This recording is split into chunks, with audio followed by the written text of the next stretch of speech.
I am in the tropical oasis of Sheffield.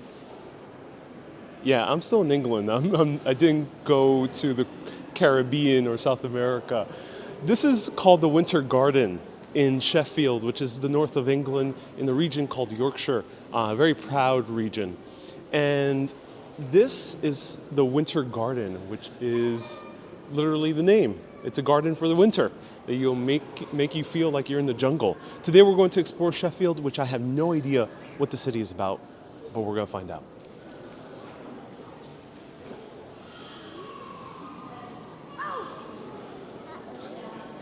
Welcome everyone, nice to see you here. Hello Amy.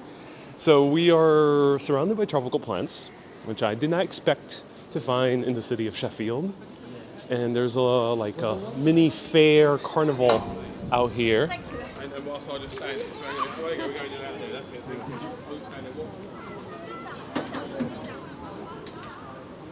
Lots of little kids playing around. A little train, that's how I got here to Sheffield. I took this little train. Oh, they're all aboard. Let's go back inside. We're gonna go walk through again the gardens and make our way to the other side. Hello Ron, nice to see you here. Welcome everyone. Let me know where you're watching from. We are in the city of Sheffield.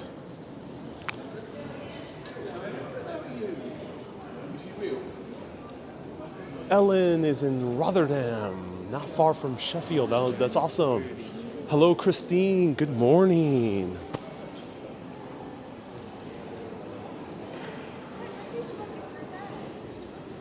Wow, this is huge and very beautiful and warm because outside it's really cold. But we're about to venture outside, so welcome to Sheffield. Alexander says, I love Sheffield. Well, I'm glad you do. It seems to be the popular place for hen nights. I've seen a lot of hen parties today. Today's Saturday, of course, so it's filled with a lot of people doing their hen nights, which it is a bachelorette party.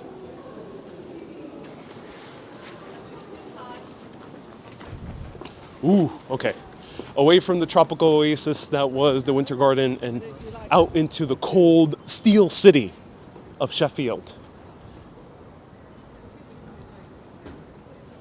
We even have a Starbucks in Sheffield.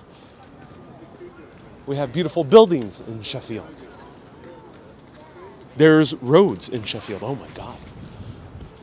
There's even bollards in Sheffield. Ooh, I'm already liking the city already. Oh no, is it gonna rain? Ah, why? It was so sunny just 5 minutes ago. This is so saddening. I was like, oh my God, I'm going to show you a full day of sun. I was really excited, I was looking forward, and now the rain comes.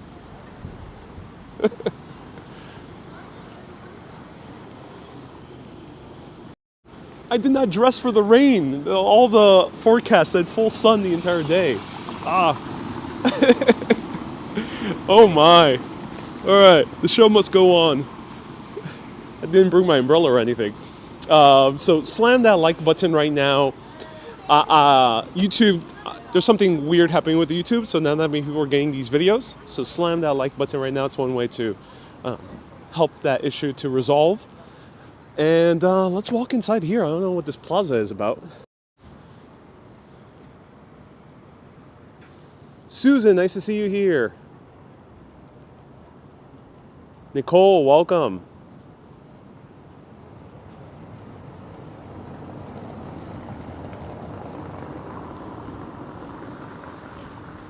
Ron says that's why you need an hourly forecast. Trisha says you should have stayed in Betsacoat. At the moment, I really enjoy traveling around. Hey, Susie, nice to see you here. Here we have some Sheffieldian sculptures. What wonders and mysteries we will find in this city. Stay tuned.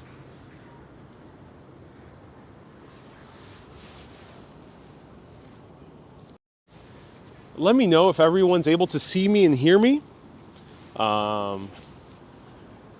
Let me know before I continue walking around. Hopefully, we'll be able to get the show on the road. Mater, nice to see you here.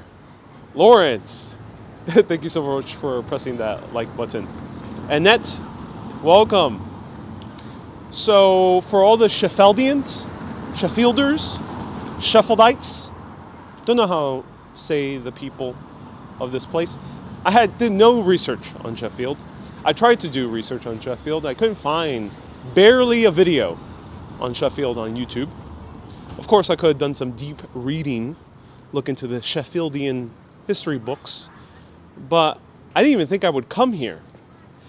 However, on this trip, I ended up realizing, people really love seeing places where almost no tourists go. Sheffield is not on the radar for almost no tourists. I don't think it's on the radar for even domestic tourists, unless if you are local to the North England region and having a hen or a stag night. Beyond that, someone asked me, what does a proper working class city or working class neighborhood look like? And Sheffield is, I think, a proper working class city.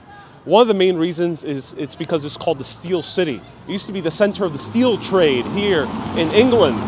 And it has maintained its roots in that way. So it's not a heavily touristy spot. It's not a spot necessarily steeped in immense history like nearby York. Nor is it a hip city necessarily like Manchester. But I think there's a certain charm to it that we're going to find out. Here's the upper chapel.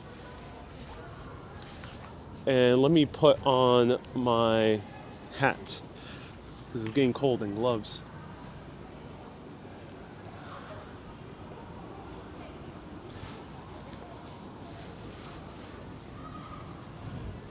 Carrie says, wish I had known you were in my town. Wendy says, will we be dining with you today? I'm not sure. Stay tuned.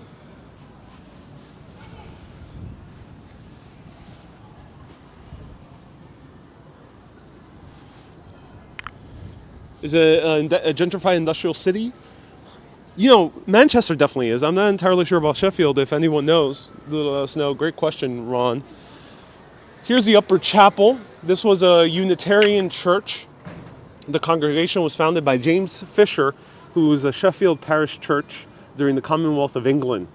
The present brick building is the first purpose-built, nonconformist place of worship, in Sheffield, originally called New Chapel, was erected in 1700 under the ministry of Reverend Timothy Jolly.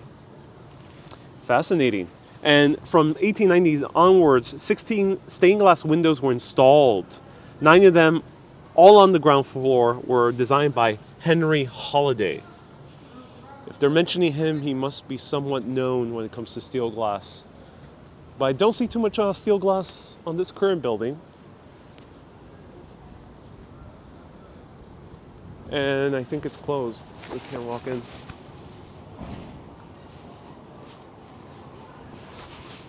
Scott says, yes, it is a industrial city that's being gentrified. Okay, thank you for letting us know. Huh, this is a last name I recognize, the Ruskin Building. Ruskin, at least I know the philosopher by the last name of Ruskin. Is there any relation? Ruskin, I think, was from this area of England. If any Googlers can Google away, do let me know. Inspire Life says, John Ruskin. Yes, thank you so much for reminding me his first name. If anyone can let me know where was he from.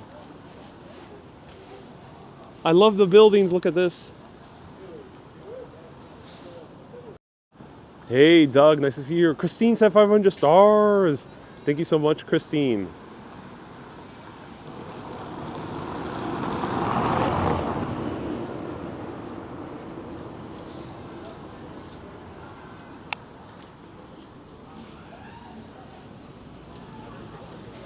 beautiful building over here that it seems to be now a pub slash jazz club called the Head of Steam.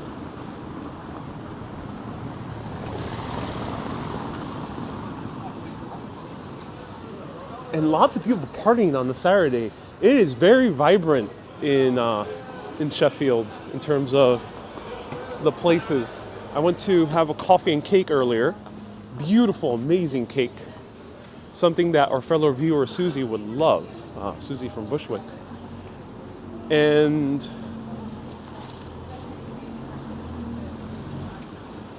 it was completely packed to the brim.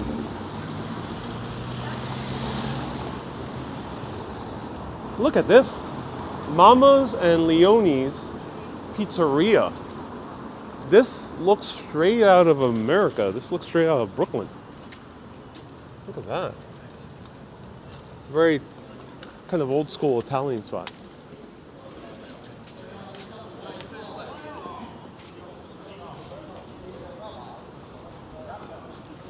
Hey, Anushka. Nice to see you here.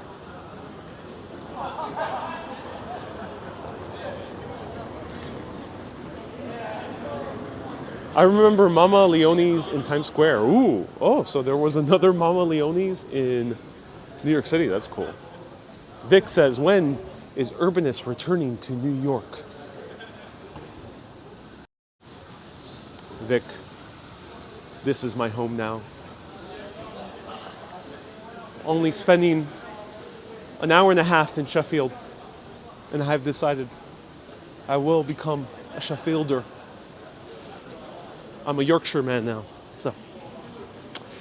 Not New York, but Yorkshire, this area. So no more New York for me. I traded in for old York. Ocean says, noisy people appear to be in the streets. Yeah, it is very vibrant.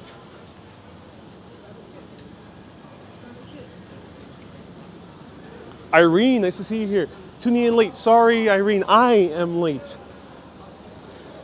So I ended up getting here via Tardis, which I'll show you. It was a very easy Tardis ride. You can say it was almost instantaneous.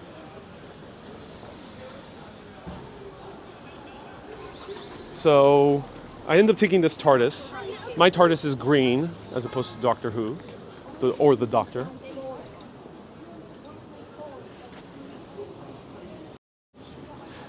And while this Tardis is bigger on the inside, it doesn't have a loo. So I had to find a loo, and nature called exactly when I was supposed to go live. I tried before I was supposed to go live, but nothing happened about 20 minutes prior. And then boom, 3 p.m. I was like, I want to go live, but I can't hold it in. Because it would not be a good live. It will be a live where I'm jumping around. So I had to find another loo that is not in my Tardis. Yeah, Kay says it's Irish Tardis. So this Tardis, if people don't know, is the time travel device that's used in the popular show Doctor Who that's from Britain. And let me clean the lens. This is a Yorkshire police box. Most of the police boxes in Yorkshire or South Yorkshire were green, and they were spread all throughout the city. And this was the age before radio and telephone became commonplace in people's homes. So in October 1928, these police boxes were introduced. They all had a direct phone line to all of the police precincts. I'm not sure if there's a different word for precinct here in England. And they also had a radio. And this was meant for 2 police officers maximum, where they can also take their lunch break.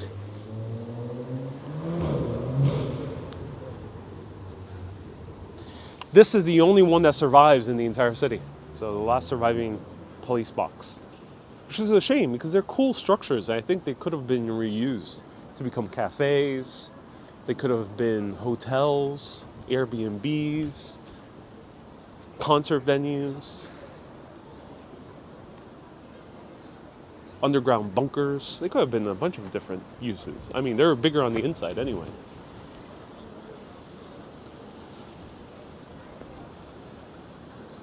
Hey, Osha it says, dang it, company has arrived and I have to go. Oh, no worries.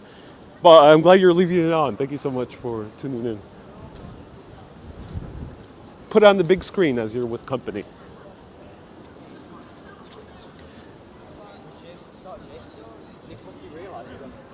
And they were discontinued mostly in the 1960s. So Ron says, I believe in the 60s the police cars were painted the same.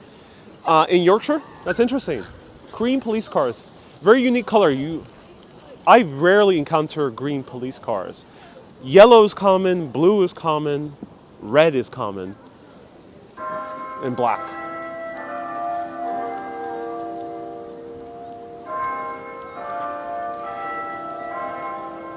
For whom the bell tolls.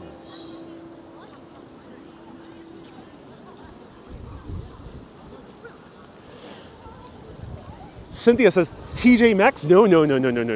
Cynthia, no. This is very different from TJ Maxx. This is TK Maxx. Very, very, very company. Completely different. Actually, I don't think it's different at all. I think it's I think it's basically the same type of store. It might be the same owners, but for some reason it's TK Maxx here.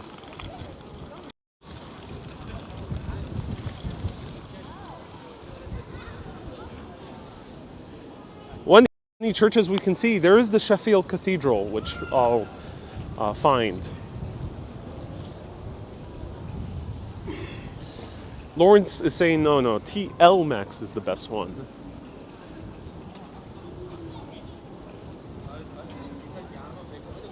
Christine clarifies, it's the same owners. Thank you so much, Christine.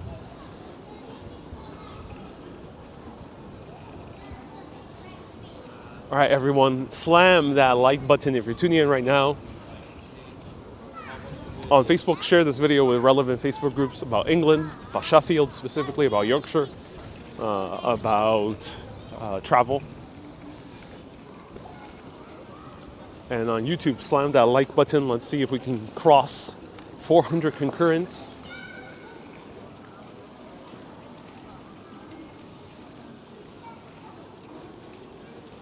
Turn right for the Catholic Cathedral, says Martin. Okay, let's see if it's open. Beautiful. Beautiful city. I'm really impressed by it so far.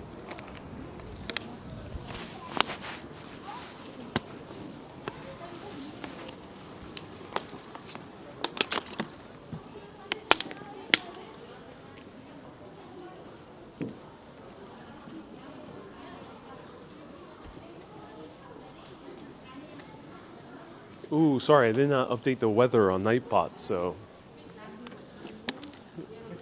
maybe one of the moderators knows how to make the command to show Sheffield's weather. It's about 46 degrees Fahrenheit.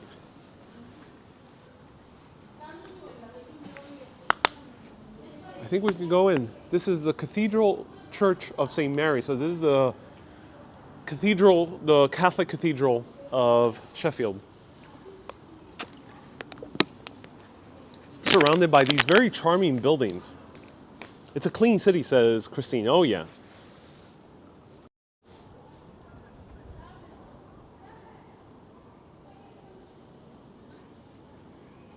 Home of Def Leppard. Yeah, I heard about that band. Yeah, let's see.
Terry, thank you so much.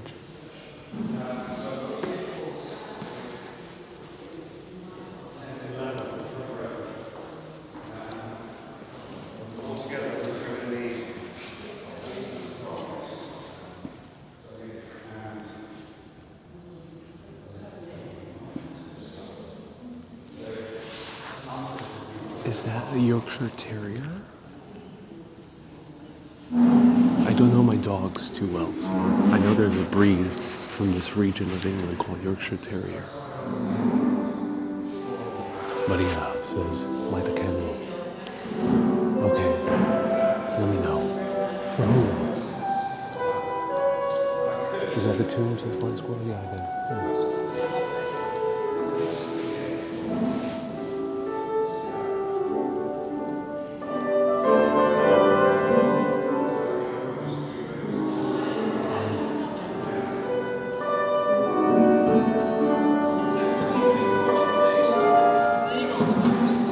Beautiful.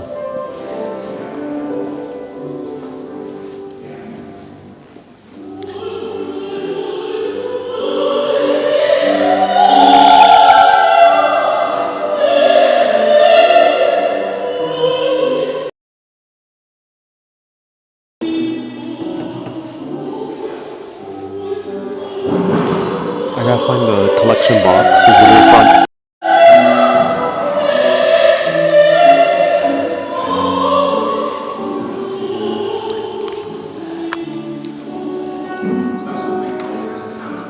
For everyone dragged into wars that are completely pointless, completely useless. May we be rid of the terrible tyrants that end up. May we find peace and love instead.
Beautiful singing.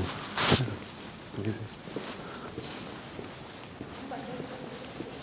Oh, amazing.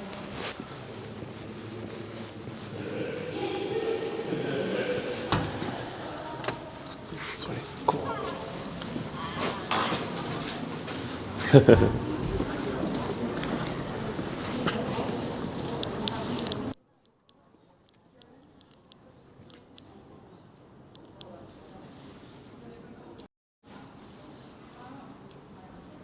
Wow. I've walked into choirs. I've walked into organists. I've walked into organists one time playing Star Wars and he played some other very popular movie score. I walked into a variety of different music in churches, but this is the first time I walked into full-on opera. And wow, that was mind-blowing. It was two different singers, a male and a female, and they seemed they're going to have an actual show later tonight. So I guess if you're local, check out this church. Later tonight, they'll be having a show. I'm not sure if it's a mission, but they're setting up all the seats, and it looks like it's going to be a good show. So I didn't mean to intrude on them, so sorry if they're charging a fee for that. I didn't mean to intrude, so I hope...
She is a very wild bird, especially at night. During the day, she seems all prim and proper, but Elsa at night, oh, the wildness comes out.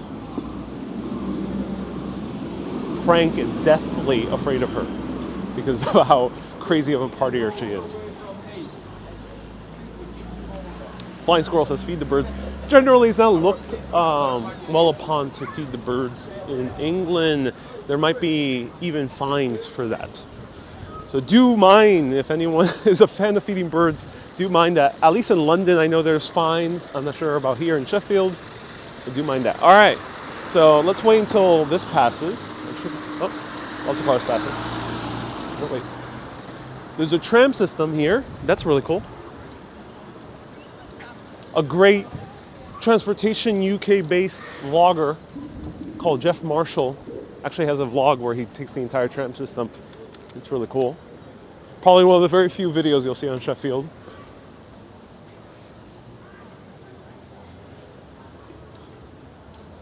Christine says, I keep losing you on FB. We'll have to switch to YouTube. Oh, I'm not sure what's happening with people on FB, but lo and behold, I'm still live streaming to 3 platforms at the same time. YouTube, Urbanists Exploring Cities. Twitch, Urbanist Live. Facebook, Urbanist Live as well. And all 3 platforms at the same time. You can switch to any which is more convenient. YouTube is the most convenient to watch on your big screen TV. Facebook, is awesome, especially if you like sharing these videos with friends and family. And Twitch, you know, Twitch, I go on it and I'm slowly growing. I want to offer the Twitch audience an alternative to hot girls in bathtubs, or very good-looking women doing travel live streams like me, but they don't talk really about the history or anything or go into churches, but they tend to do the angle this way, and it's always facing them. That's a Twitch travel streamer. I'm competing against that, but I just recently crossed 300 followers on Twitch. So I'm doing good. I'm doing very good. And guess what, ladies and gentlemen? I crossed 500,000 TikTok followers. Yep, I have 500,000 people. 500,000 people following me now on TikTok. I gained about 20,000 here in the UK, and it's so awesome. So it's really cool news because it's one way I can continue making bigger and better shows via the attention I get on TikTok. Is a great way to work with sponsors there, so I can continue making even better shows on all platforms. So thank you everyone who's following me on TikTok as well. Let's continue walking around. Let's see if I can get into the cathedral. I'm not sure if they'll let me. Let's see. All right, bear with me. I'm gonna put the camera down.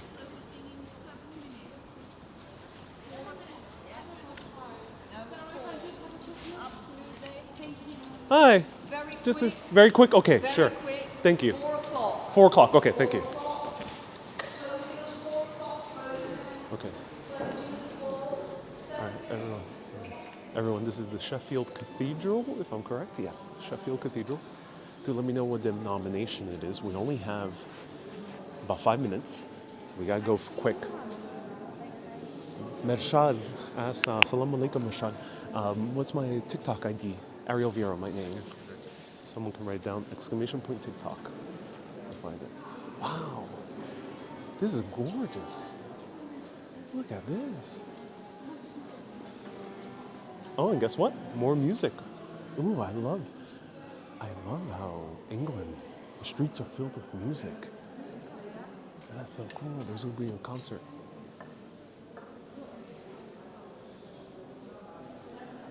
Well, I love this.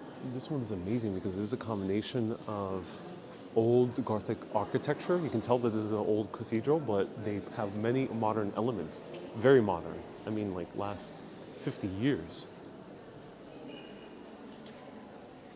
And it's interesting because a lot of these churches, the Anglican churches of the Church of England and Episcopal churches have, and Presbyterian, Church of Scotland, all those 4 have a feeling more like a town center as opposed to Catholic. Catholic churches tend to be, yes, they have community services, but the church tends to feel like a church. But when you go into these churches, they feel like town centers because they have cafes in them, they have music shows. It's really cool. I really dig the Church of England. I think they do a good job. Oh my, what is this? Wow.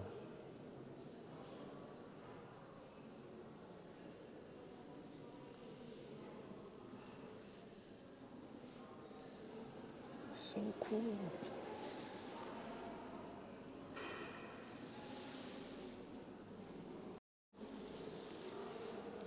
Golden Eagles, oh my God. Okay, stay for the show.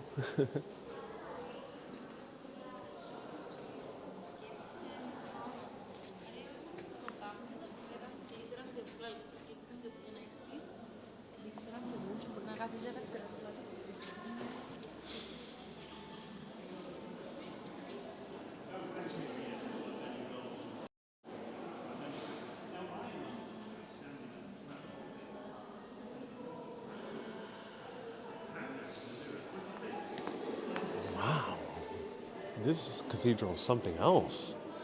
It feels so lit up. Well, there's a lot of lighting here, very strong lighting. So cool.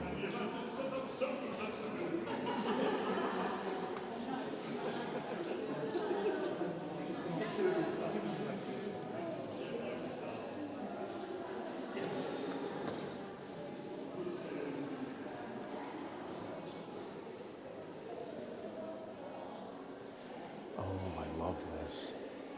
I love lighting like this. I'm a filmmaker, so I'm always thinking about lighting as well. And I love when you have this kind of soft lighting that comes because of sharp sunlight.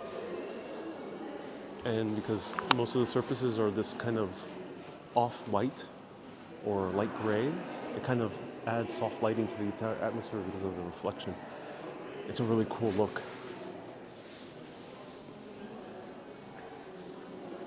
Flying says, how old is this cathedral?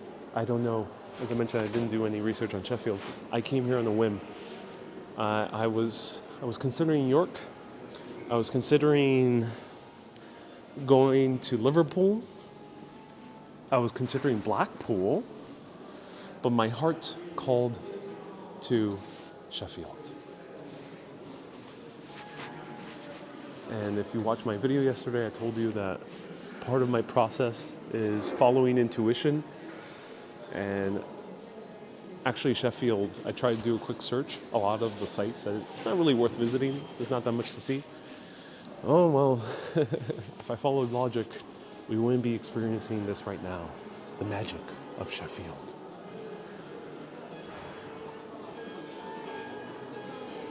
I mean, I think if you could... Sharon says Harrogate is lovely. Oh, that's amazing. So they're about to start.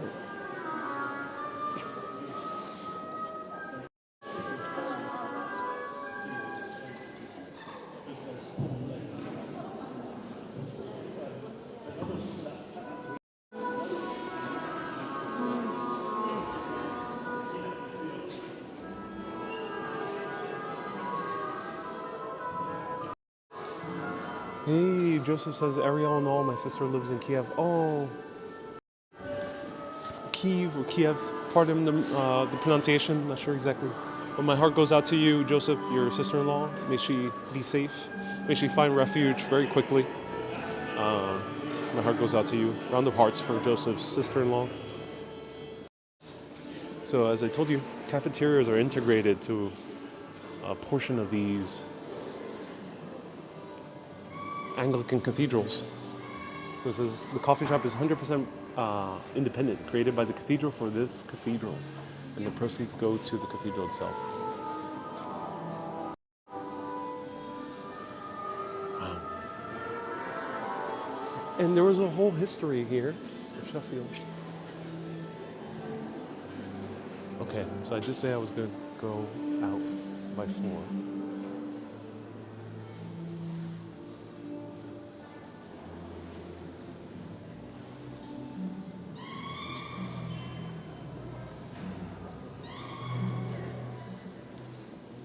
Terry says, try the coffee shop. It's closed right now. Most coffee shops close by 3 or 4 p.m. Just in general in the UK. So pro tip, if you like your coffee late, you gotta change it up or you're relegated to Tesco's.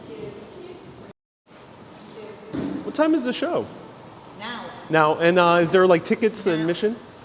Or you want tonight's performance? Yeah. Come out Oh, okay. this way of the door, sir. Whatever. Well, if you be back here for 6 o'clock, Yeah. and then, you know...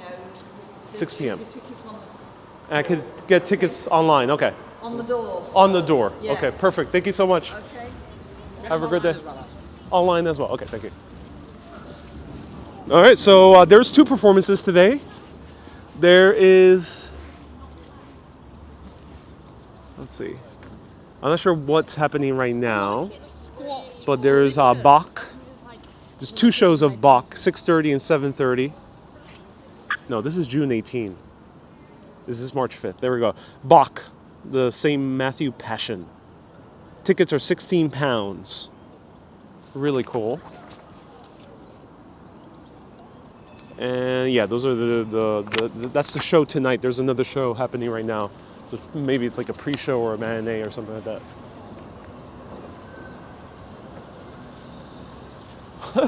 This is an awesome city.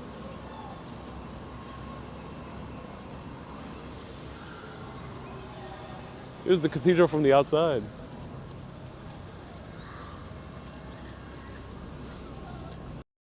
Paul says, always coffee in my house, 24/7. That's awesome to hear. This is an amazing city. First impressions, already 50 minutes into this broadcast, nearly an hour. Before then, I got here just an hour before. So 2 hours in this city, highly, highly impressed. I love the look of it. I love the spaciousness. I love how clean it is. Seems vibrant. There's a variety of people here, not just super young people or not just a lot older people. It's kind of a mix. And 2 gorgeous churches. And of course, outside of London, things get a little bit more friendlier. London, it's not that it's cold, but people are not really that warm. They're, I would say, mild. They're tepid. They're temperate. But once you go further up north, I'm not sure about Cornwall yet, but at least my experience so far, further up north, the warmer it gets. Not in weather, but in terms of the people. Let's continue walking around.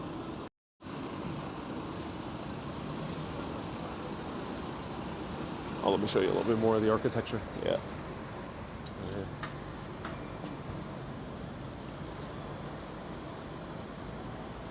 DS says you have not had many sunny days, so this is nice.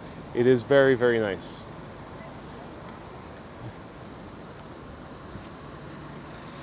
Sharon says, I'm a southerner, but northerners are very friendly.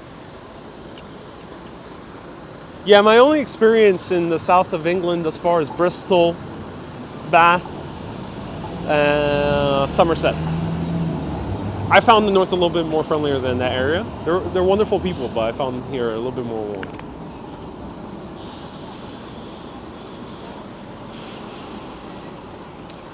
Okay, let me see the tram system. How does one work here in the tram system? Do you have to buy tickets? Can you use a credit card? Let me see if I can see it. Is it free?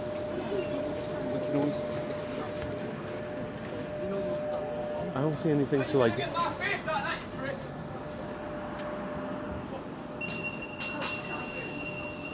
Someone's screaming for some reason.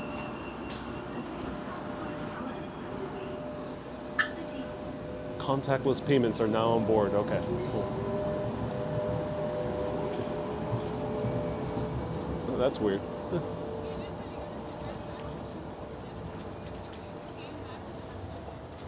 B. Griffin says, get on. Indeed. There's pay on board. Okay. Yeah. No, there was a guy in there screaming for some reason. Some people get really, just in general in the world, sometimes when someone sees a camera, they for some reason think it's them, like I'm filming them. And there was just a dude on board, which I think that was the case. And he was screaming.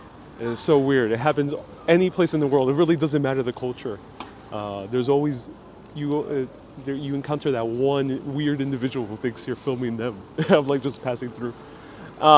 So I gotta go towards, there's like an island. Someone says go to an island, which is further up, I think northward.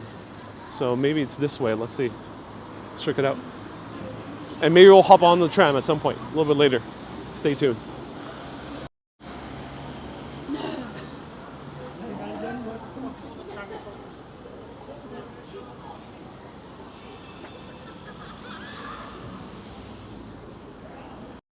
Virginia says, I thought you might have said you would have lived in London for some time and you still say people are cold. Again, Virginia, and many people who tune in, we're just chatting. So don't take things so binary.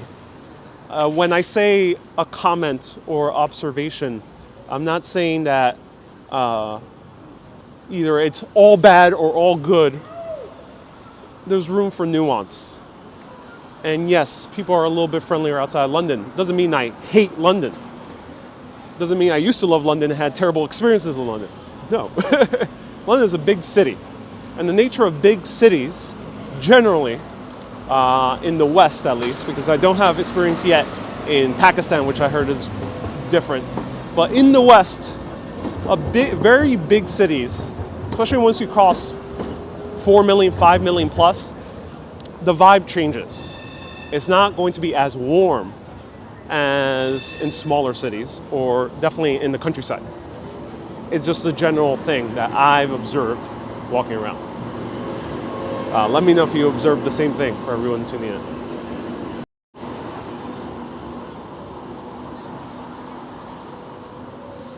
Maureen says, enjoy a quick coffee. Yeah, you know, if there's still a coffee shop open. I mean, coffee shops usually close at 3 or 4 p.m. So if there's one cafe open, then we'll pop in.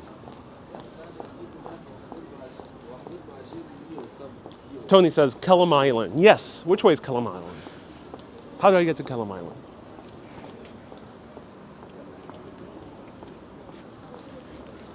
So here we have Thai food. Cool. You'll find Thai food everywhere.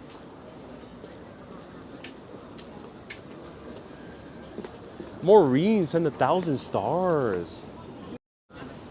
Thank you so much, Maureen, for the 1,000 stars. I appreciate you. Thank you so much. Thank you, thank you, thank you. Maureen sent a $10 super chat via Facebook. Thank you so much for 1,000 stars, which is via Facebook.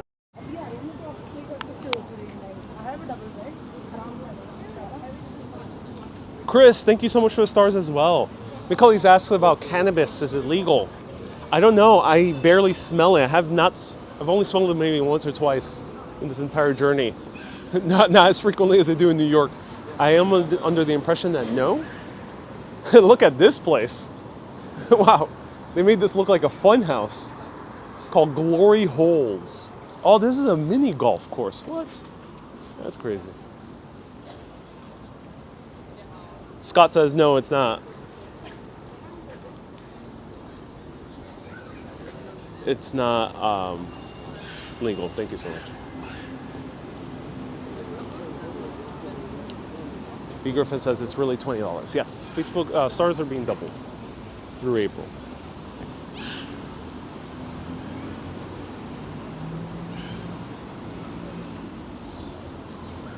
Susie says interview some locals. As I mentioned, I don't really interview people. It's not my style. But I'm sure, well, unfortunately I would say I'm sure you can find videos of it, but there's very few videos of Sheffield anyway. So I apologize. I know you want to hear locals, but I really don't interview them.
Adam says most museums close at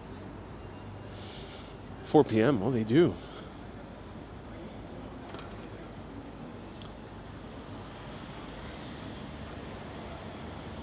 Indeed, yeah, B. Griffin, indeed, yeah. Okay.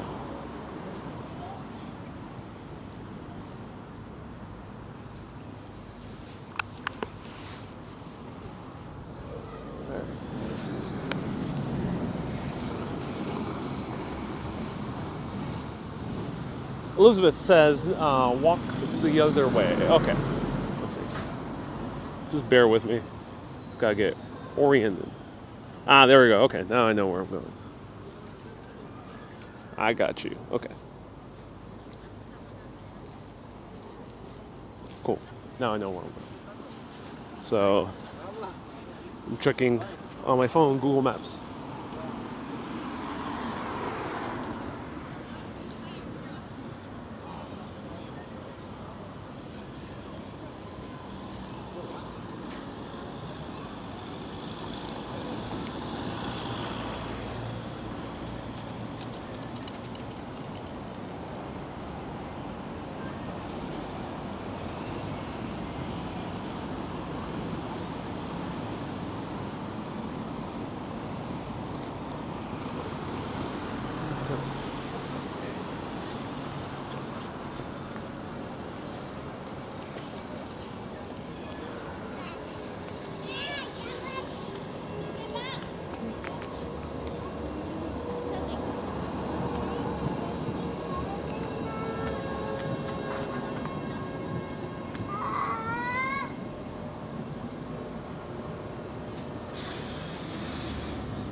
How does one do contactless?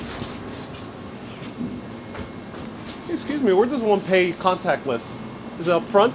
Yeah, Great. Okay, thank you.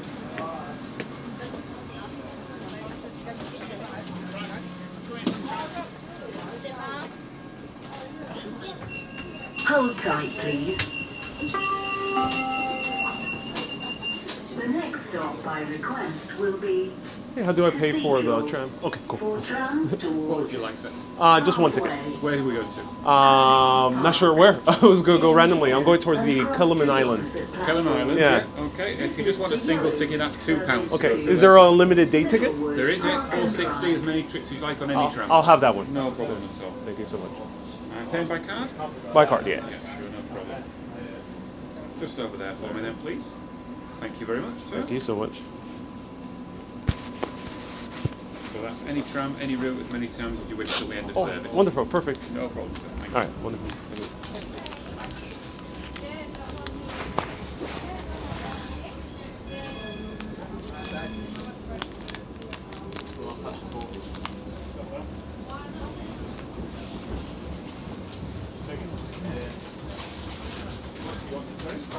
Oh, it's £2 for a short single now, so I'll go Tuesday.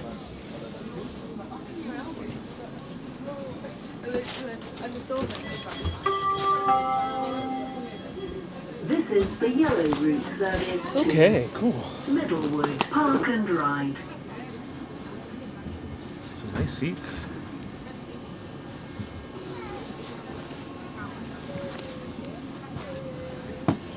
So Terry says it looks accessible. I don't see like a ramp. There might be the ability to have a ramp, but it doesn't require too many steps inside, which is nice. And the chair, very comfortable. The next stop by request will be City Hall.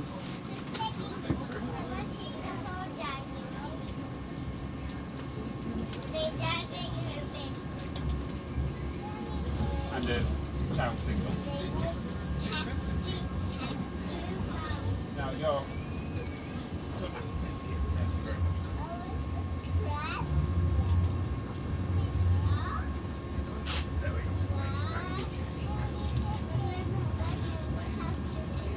Right, if you watch it with the strawberry.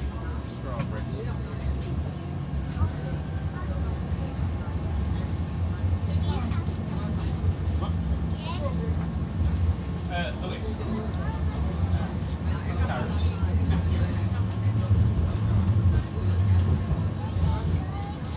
Strawberry, she doesn't say.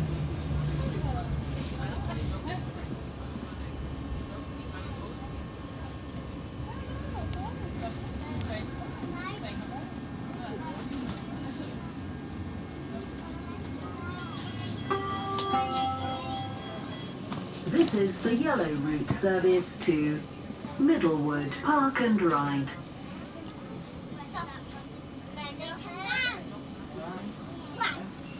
Hold tight, please. The next stop by request will be West Street.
I've got change, but I've got back up.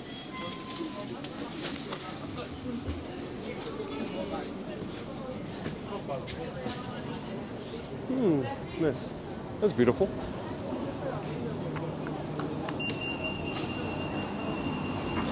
So I'm not sure what area we are in right now, but it looks nice. Christine, thank you so much for the $10 super chat. I appreciate you.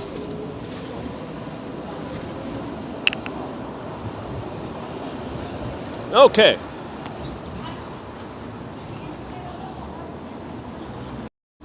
Christine left a whopping $10 super chat. Thank you so much, Christine, for the $10 super chat. I appreciate you. Christine tunes in also on Facebook, Frequent Star Sender. Thank you so much. Swisser is Christine. And there was two options. You can buy a single ticket, which is £2 something, or you can buy unlimited, which was £4 something. So, pro tip, if you buy two single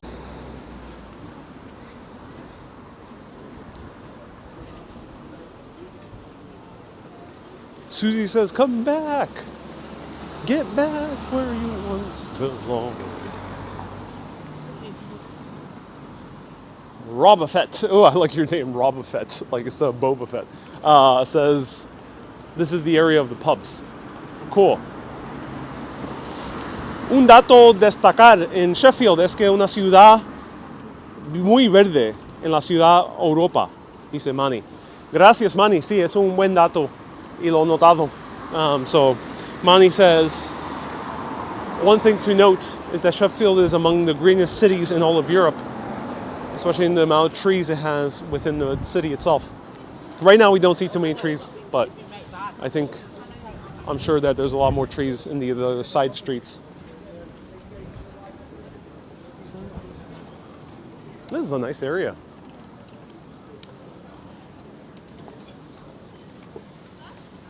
April says, have you had the chance of visiting the Winter Garden or the city center? I did, yeah, earlier in this broadcast. We're wandering around, no particular direction.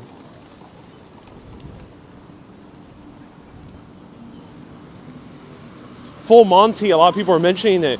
Yeah, the Full Monty, does it take place in Sheffield? Apparently it was filmed here, but does it take place in Sheffield? I don't know too much about the movie, never really seen it. But thank you so much for letting us know. Ooh, we got a cafe here. Beautiful. The Cozy Corner. It does look cozy. And it is in the corner. Oh! We found a drone.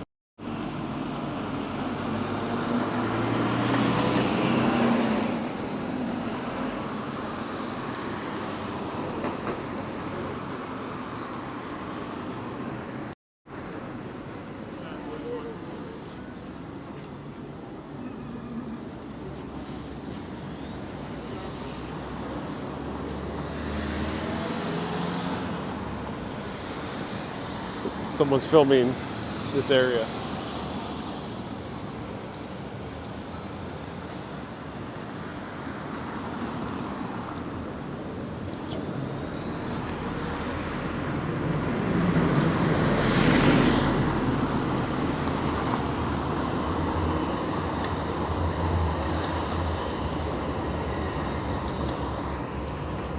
down there.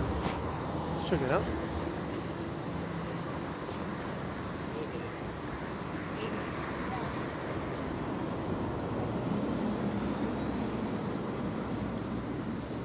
Catherine says someone's filming you. No, I think it's just someone's filming the street, it appears. Sometimes there's real estaters that film their properties from above with the drone.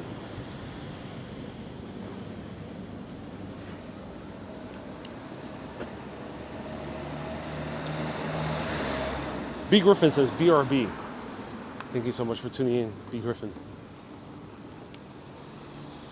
Paul says South Yorkshire Police is on you now with that drone. American tourist on the loose. Well, I make Yorkshire news. I'll be on the local Sheffield news saying American tourist visits Sheffield. There hasn't been one in decades.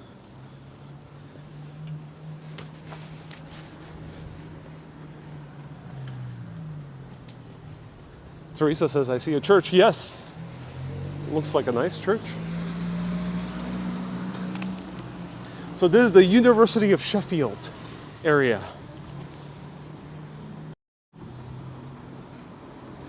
Class says the alternate title can be Bloody Yank on the Loose.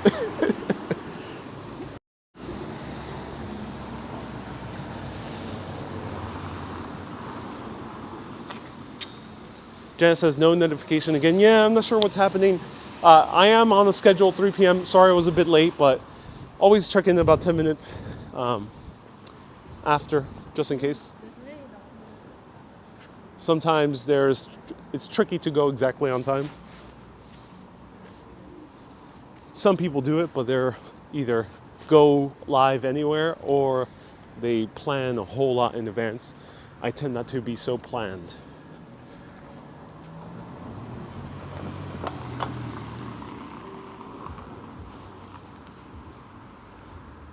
Cool area. Interesting buildings, yeah. Terry, I agree. Crazy looking buildings here, yeah. Which one are you referring to? This one? Yeah, this one has a fascinating design. Anne says, cool, what is that? Apparently it's called the Diamond, and it has the emblem of the University of Sheffield. So it's uni, as they call it for short, in the UK and many other parts. In the US, we don't really say uni too much.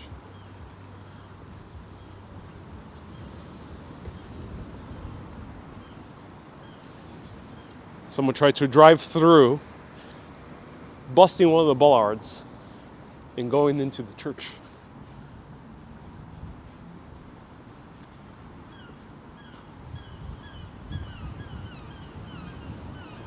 Uh-oh. The seagulls have arrived. The full Monty of seagulls. On the hunt for more Welsh cakes.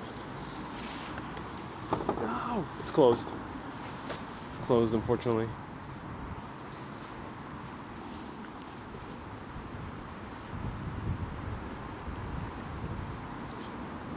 There are 2 universities in Sheffield, says Ulysses. Oh, thank you so much. Is that church closed now for the day? I think it is, yeah.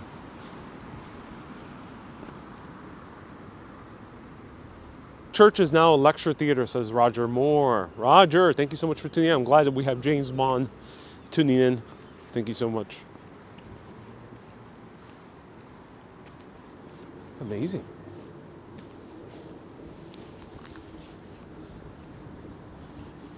Lots of high-rises here also in Sheffield. Tall buildings. And Manchester right now is number 2 with skyscrapers as far as I know. Or high-rises in general. But when in doubt, Sheffield is quickly becoming behind. Roger says, I teach there on Mondays. Oh, really? Roger, oh, so cool. Are you a lecturer, professor? What's your title? Do let us know, Roger. Let me know if there's any other cool things here in the university grounds. Susie says, wow, free colleges. Yeah. Colleges are free as far as I know for at least the British. Levy Grieve Road.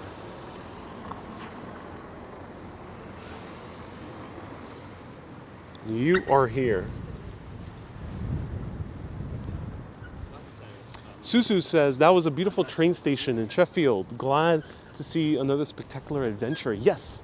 Watch my short video for a quick look at the Sheffield train station. Who wants to go into the campus library? Have a little bit of studying time.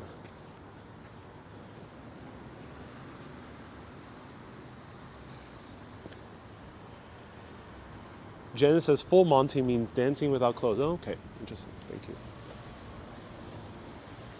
Alan the Peregrine. I'm not sure how to pronounce that. Peregrine? To celebrate the opening of IKEA Sheffield, local sculptor Jason Happenstall brought the city's famous peregrine falcon to life with a little help from my friends. This is an IKEA icon of its own. Alan has now been gifted to the city and it's permanently nested here.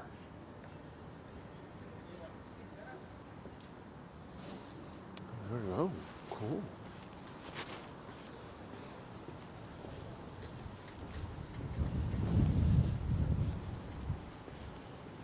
It's only me says, are you planning to go to Lincoln? Stay tuned. Every new day is an adventure. I'm not announcing where I'm going. I'm keeping a surprise for all of you. It's like opening up a gift on Christmas with every new live stream. You don't know what you're gonna get. If you've been nice, you're gonna get a gift. If you've been naughty, you're gonna get a live stream of just watching paint dry.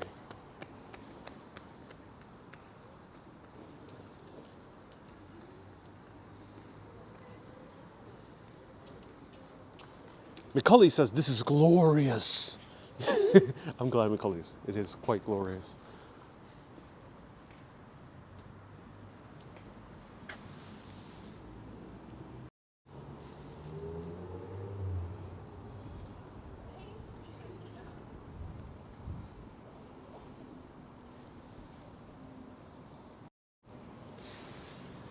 Brendan says, so glad you made it to my town, Sheffield. Ooh, we have a lot of Sheffieldians, Sheffieldians, Sheffieldonese.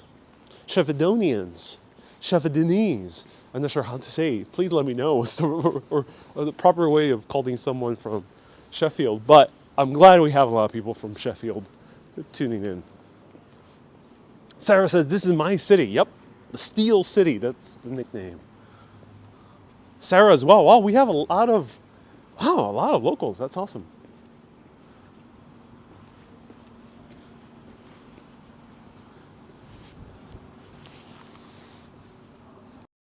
How is it every time I come to a new place, I just have locals tuning in? And also in the most random places.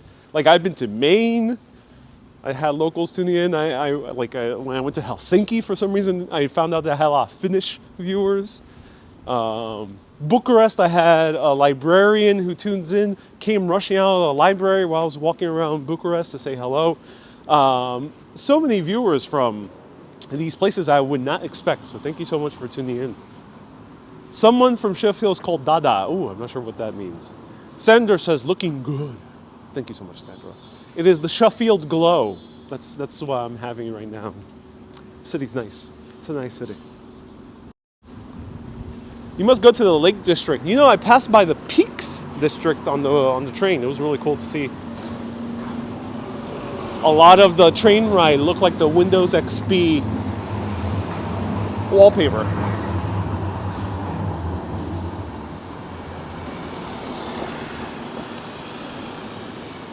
Lauren says, you should have more subs for the number of times you're recognized, says Lauren. Sometimes I wonder about that. Well, I am recognized from TikTok. I have about 500. Now I have more than 500,000 people tuning in. 500,000.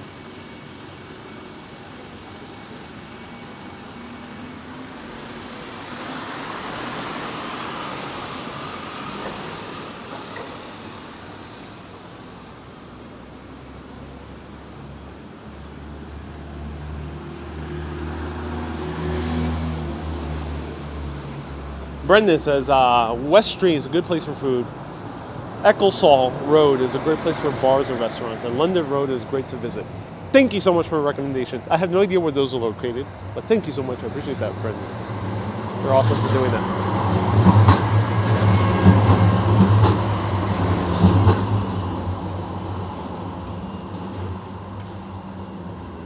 Donna says, Sheffield's called Steel City. Steel City. Steel like in the metal.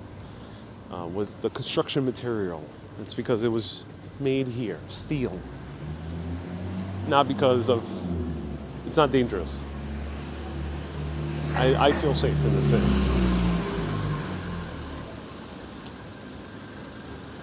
Here we have a restaurant called Republic of Pizza. Wow, this is a huge restaurant. And it's all ice cream.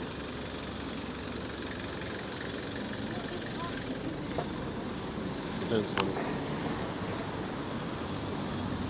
Tom says it seems quiet for a Saturday. I think now we're in the university area, which I think will be quieter on the weekend. The city center was a little bit more vibrant. Pittsburgh in the USA is Steel City. Yes, I think Pittsburgh is the Steel City of America.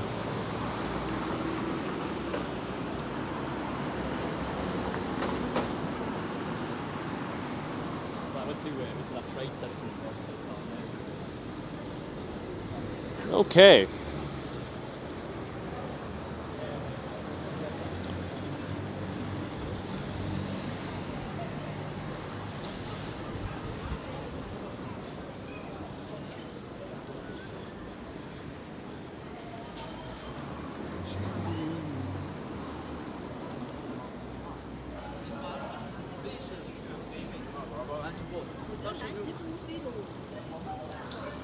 B. Chris says, what's been your highlight of the UK so far? There has been many highlights. Seeing the sunset from Edinburgh Castle. Having a fun laugh with Gary and Susie, fellow mega urbanists. I managed to have dinner with them. I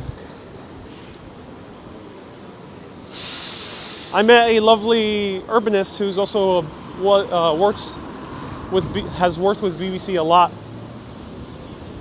as a producer, and we had a drink in a small pub in the city of London, which usually would be empty or dead at night because almost no one lives in the city of London. But for some reason there was a fashion show, because I think it was a preview to a London Fashion Week, and it got so packed with a whole bunch of fashion people. And it was a really fun time. The opera right now that we saw in Sheffield's Catholic Cathedral. So many cool things. Many cool things. All right, cool. So I'm gonna take the tram. Let's take the tram again. Let's take the subway.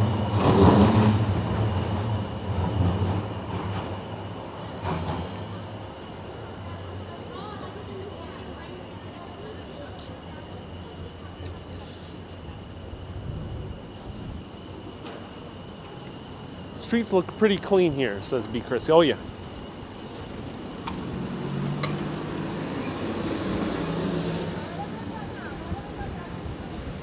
Colette says, wish you were in Liverpool. It's a sunny day. Oh, that's good to hear.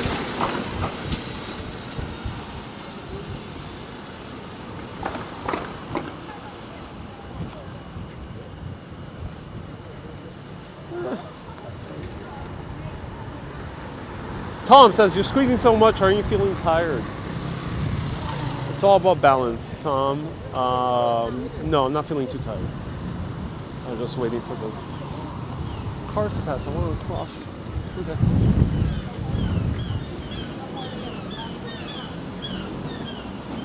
Veronica says, this looks like a place I would love. Yes. Someone earlier asked me, is there nightlife? I'm under the impression that this is a city with nightlife. I saw a lot of women that seemed that they were dressed for hen parties, which is bachelorette parties.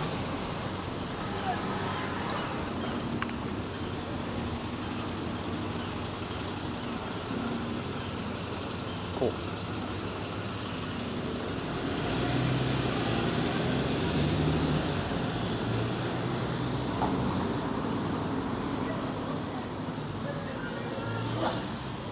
All right, and then since this is a student city as well, there's 2 major universities, there's going to be a lot of nightlife as well, especially during school months.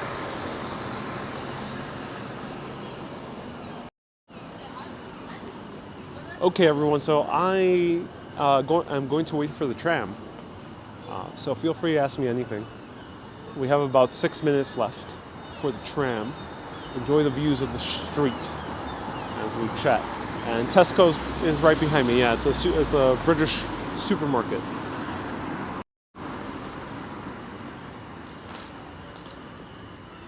Stop and zoom at the pub. Okay.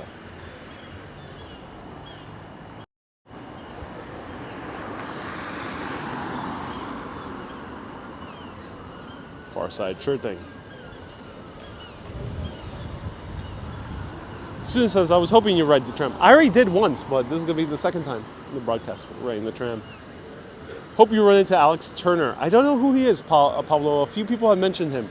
Is he a vlogger from Sheffield? Who is he? Love the brick, says Catherine. Oh, yeah.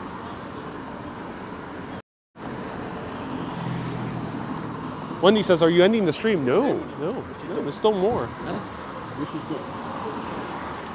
Still more left, so stay tuned. Colette says, do you prefer beer or cider? I prefer cider. I'm definitely a cider person more than a beer person. Do you ever shop and bring homes when you bring things home when you travel? Says Trisha. All the time, Trisha. All the time. Hey, how's it going? Hey, you good? Good. Vlogs, Good. good. Yeah. Vlogs. Yeah, indeed. I do live videos. Yeah, on YouTube and Twitch. Yeah. Chesterfield FC 1-0 up. United. What's channel? It's called Urbanist Exploring Cities. Urbanist. Exploring Cities. That's Yeah. it. What's the best thing in Sheffield for everyone tuning in? Well, I'll be honest with you. Yeah. I'm not from Sheffield. I'm from Chesterfield. But best thing about Sheffield is the people. The people. Okay. The boonda. The boonda, nice, and all the hen parties as well. Hen, stag, you know, all of that. Oh goodness. I love it. Do you follow Bold and Bankrupt? I do. I love them. It's brilliant. It's brilliant. It's funny. I've explored more England than he has explored England. Yeah, to be fair. Even though he's It's all English. about- He's from Brighton. Yeah. Yeah. What? I love that. Are you from Sheffield? No. I'm from New I York love City. it. From New York City. New York? Yeah. From America? I'm staying here for a while. Yeah. Okay, if you stay near When did you arrive? About a month ago already at this yourself- point. fair. Get Yeah. yourself Oh, to wow. Chesterfield, Yeah. little town next door to Sheffield. Okay. It's Chesterfield. In Yeah. terms of the Peak District around here, you want to go near. I love it. No, don't worry about nice. Peak District. Get you sent down You've got Brampton. Bakewell. Okay. You've got Hathersage. Oh. Bamford and Hope. Want to look at their areas. Oh my Okay. God, are you live? I am live. Yeah, right now. Yeah. New York City, With yeah. Hundreds of people tuning in. That's me. See you later, guys. Have a good day, man. Oi. Great day, Pleasure, guys. pleasure. Bye bye. Seriously, Have a good though, day. mate. In Sheffield, if you want anything Yeah. good to eat, Kelham Island.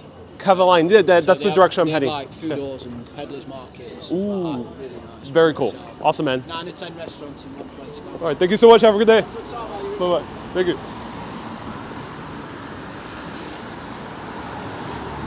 So nice lads. Thank you so much for saying hello. Chesterfield, they recommended Chesterfield, which I don't know too much about. They mentioned Baldwin Bankrupt, who is a English vlogger, but he doesn't cover England at all. He actually avoids it, I think, on purpose. He's from Brighton, but he's one of my top inspirations.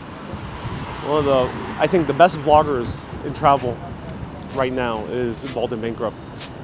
And yeah, those lads mentioned him. He moved quick. Says Kate. Yeah, he moved quick once he heard live. I don't think he heard me the first time. But yeah, he moved quick. It's interesting how people assume sometimes that I'm from here. Can't people listen to my accent? don't I listen like pure New Yorker? Come on. It's happened to me so many times. I'm like, oh, you're from around here? Like, no. Let me know if that happens to you if you're an American who travels through the UK. Because in other countries, people can tell I'm not from there. Italy, the moment I start speaking Italian, they just assume I'm not Italian.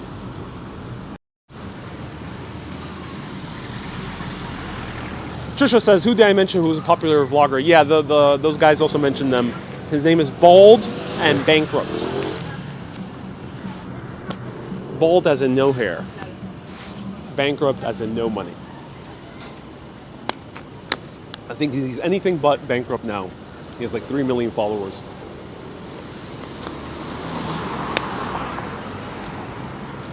Kinsanity says, gotta turn up that heavy New York accent. Yeah.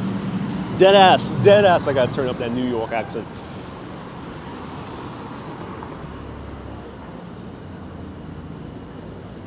Maybe Brits are used to more Californian accents. Yeah, I think the stereotypical American accent is more the Valley Girl accent. If you were to do a female version, it's more the laid-back California accent. Yeah, I think when I hear British people making fun of Americans, I usually hear that Valley Girl accent. Sue, do you go live every day at 3? Right now the schedule is Thursdays through Sundays. There's one more weekend, tomorrow and one more weekend with the schedule, 3 p.m. every Thursday through Sundays. Ron says, yeah, in the Philippines they'll know that you're a foreigner. Yeah, I can imagine.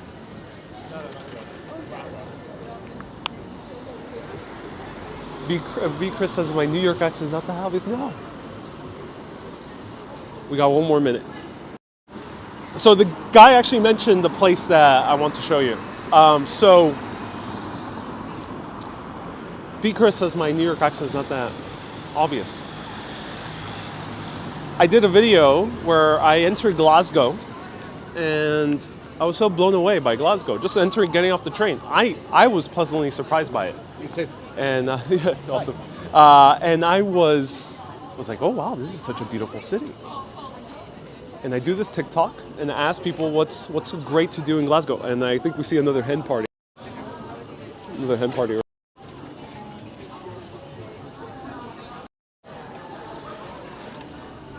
And that video goes viral. It has like 500,000 views on TikTok. A lot of the Glaswegians were telling me terrible advice.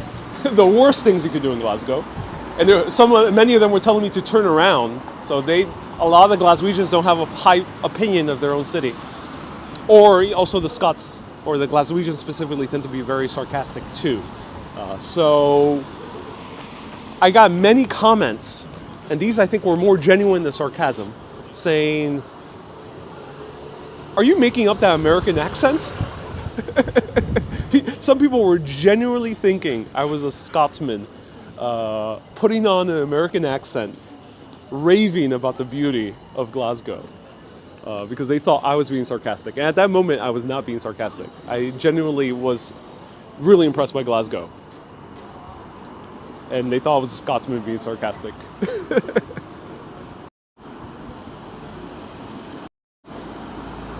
Hey, Trish, thank you so much for the $10 super chat. That's so kind of you. $10 US. Thank you so much. I appreciate that. Are you going into the city, Sarah? Yes, we'll be showing the city once and again. Stay tuned. I'm just waiting for the tram. It's coming soon. I gotta take the yellow. Scots are very self-deprecating. Oh yeah, which is a stark difference from Ireland. Scotland and Ireland have many similarities, but that's one big difference is the Scots are very self-deprecating, yeah, and very sarcastic. A lot more than other countries I've been to. All right, let's go.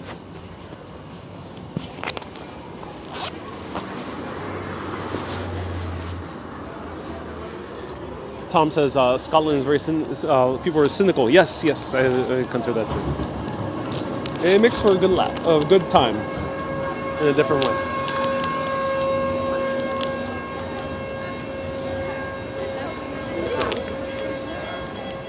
It's so full.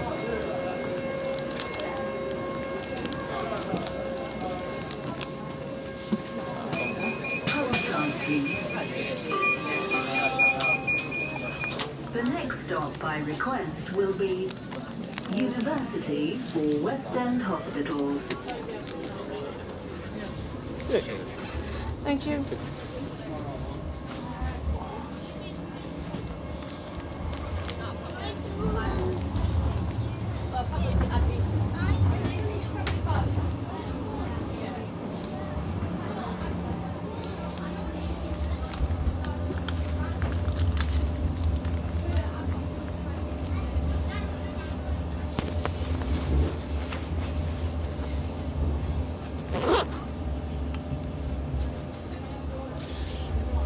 So people asking about accessibility.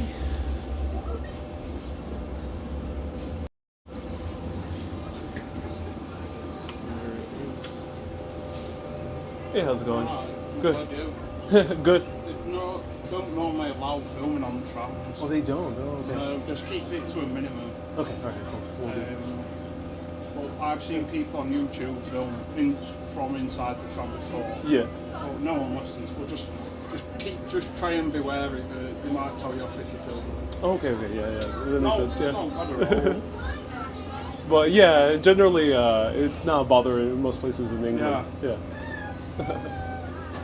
Are you a fan of watching YouTube videos? Yeah, Yeah. What are you? Channel name. It's a transporting channel, but I need someone to put it on my videos. Oh, cool. The yellow route service That's awesome. It's called Mr. Thrash 43. Mr. Thrash 43. Cool. Yeah. Just subscribe and then I'll subscribe to you. Very cool, man. Thank you so much for saying How hello. long do you work for? I am exploring all the UK for about a month and a half. So if you subscribe to me tonight, there's a match on at United ground Yeah.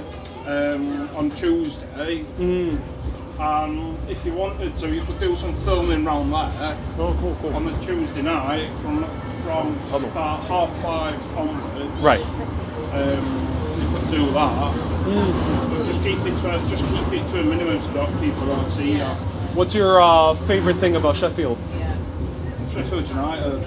No, Sheffield United, Yeah. yeah, famous soccer team, right? Yeah. I mean, Oh, football. you can't say that. Sorry, football. Football, Yeah. But yeah, you're welcome to film down at United ground. People do it, but they just don't allow filming in. I was wondering about that. So they all film me in the football games, right? You can film, yeah, but I've got a big camera in here. You Yeah. won't be allowed that in, but people have got YouTube channels to concentrate on Sheffield United. Right. But yeah, if you subscribe to me tonight, Oh, cool, man. Yeah. Awesome. Cool. Thank you so much. alright. How far are you going today? I am going to the island, Kelvin Island. Oh, Yeah. Not sure what stop it is. island. Soon, yeah. Kellam Island. Callum Island, yeah, it's the next one. Next one, okay. I think it is, yeah. This is the yellow route Yeah, service yeah. to Thank you. It's the next one, then you get off here and you cross over. Oh, okay. And what other neighborhoods do you recommend in Sheffield that are awesome to the walk next stop by To walk. request. to walk around? City centre mostly. Right. Hillsborough's not that glamorous, it's just got a glorified football ground that needs flattening because it's stuck in the 70s. Mostly town and if you know the Full Monty, Yeah. was filmed in Sheffield. Yeah, right by the Yeah. job center, right? Yeah, the job centre, and then you've got down here as well. Oh, cool. Oh, that's awesome. But yeah, mostly, And the nightlife is in the city center? yeah, I just see. be careful though. Why is that? Because you've got people, you know, you've been standing on West Street. You've got not muggers, like you've got crackheads and. Oh, no, that's a shame. Crackheads up there asking for money. Right. Yeah. Well, I'm from New York, so I'm used to. I'm used to the worst of Just cities. whatever you do, if you go to a football fan, don't say soccer because they'll probably have Right. it. Touche. Yeah, get off here, Awesome, man. Thank you so much. and then it's somewhere in that direction. Oh, cool. That's good to hear. Mr. Thrash 43, Yeah, right? yeah. All right. Cool. Have a good day, man. You too, see you Bye-bye. later.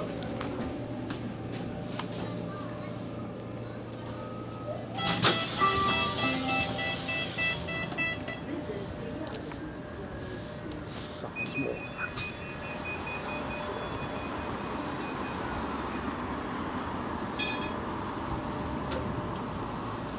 So there we go, Mr. Thrash43. Check him out. A YouTuber from Sheffield. Nice fellow. Yeah, thank you for the pro tips. I appreciate it.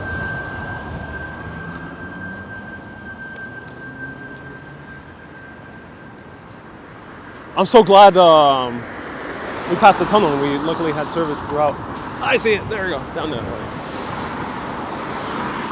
As I told you, very friendly, very friendly atmosphere. It's nice.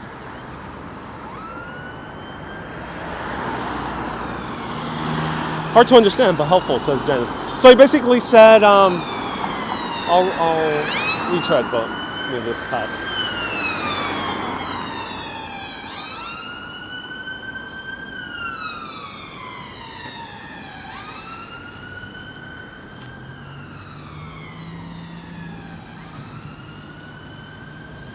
So Janice, and for anyone who was wondering, well, he was basically saying that about the rules about the tram. It's okay. Aside from that, he was mentioning that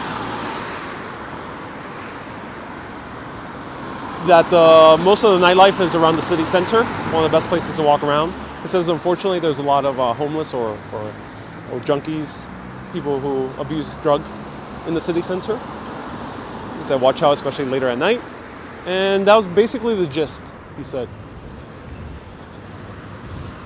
And he mentioned that he does YouTube videos, and he said that it's cool it'll be interesting to film a soccer game because Sheffield United is such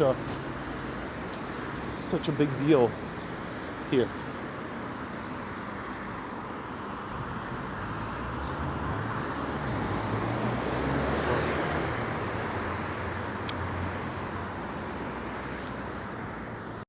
And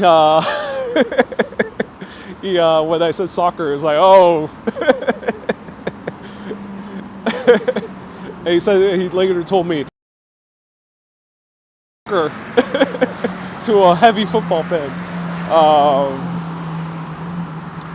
It's funny when I've met quite a bit of people who warn me of neighborhoods or cities, and they say, oh, watch out, it's dangerous. I appreciate people giving me a heads up. I appreciate that. I tend not to do it myself because I don't find it too constructive generally, but I find it amusing partly because I'm from New York, and when people say a place is dangerous, because it does not compare to New York. New York is not luckily New York is a very safe city nonetheless. This is in UK, pale in comparison to New York. Someone earlier told me to not go to that are apparently very unsafe. Okay, so let me check where to go. I think it's down this way. Awesome. So yeah, I mean, New York has so much more homeless and junkies around and mental. I am used to that, so it doesn't deter me, and that's why I'm much safer most places in the UK than I have. And yes, New York City is still safe. I've been to other UK, NYC.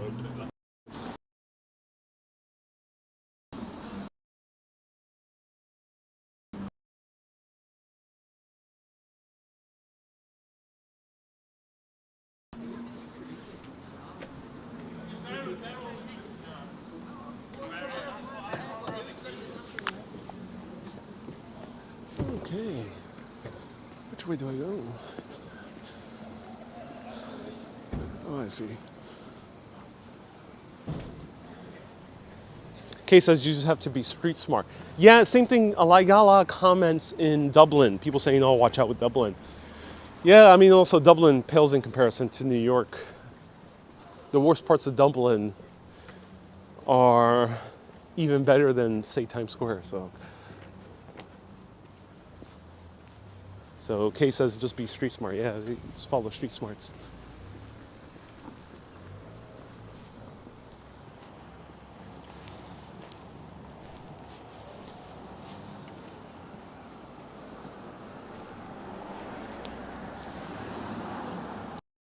Now, one thing for street smarts, and this is my personal pro tip, certain countries like UK, like Ireland, there's other countries where, and America, sometimes people tend to be friendly, and you gotta gauge whether that friendliness is genuine or not. So don't be too trusting too fast with anyone, because trust is a two-way street in long-term friendships and relationships, and also in just encounters with people you meet passing by. Trust is always a two-way street. So, and also in some parts here in the UK, like I mentioned, Scotland, people tend to be very sarcastic. So you gotta watch out. Don't be too trusting immediately, because sometimes people might be making a mockery, might be pulling your leg. Of course, it's not unsafe. You'll be okay. It's not nothing bad, but that's one thing I would recommend in terms of street smarts. For example, that gentleman over there, I had no idea, because I saw him looking at me for quite a while. I had no idea what he wanted. So, of course, I was cautiously guarded, just in case. But he proved to be a nice guy, so there we go. One pro tip for street smarts: don't be too trusting too quickly. Just take your time, take it easy.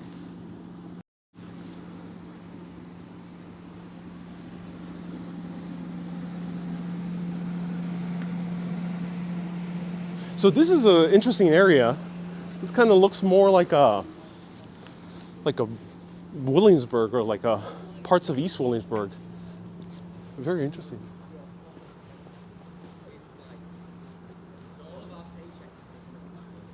Catherine has a better word, apprehensive, yes. B. Chris says most people are okay. Indeed they are, yes. I'm just giving advice for street smarts. Because indeed, the majority of people you'll meet will be okay. B. Griffith says, Williamsburg without any people. Well, you know, if you visit certain parts of Williamsburg, it is this desolate. So, yeah, it's pretty empty. Let's see if there's nightlife here. The few people already recommended me to come here. Well, let's see. Hi.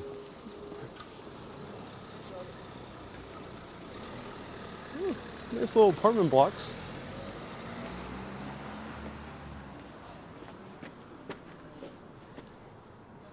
Sardinian soul food. I think this is like the gentrified area. This is the pre-industrial, post-industrial center, where a lot of things are being changed. Susie says feels like home. Yeah, this literally feels like parts of Bushwick, East Williamsburg, except with pubs, which you don't see over there.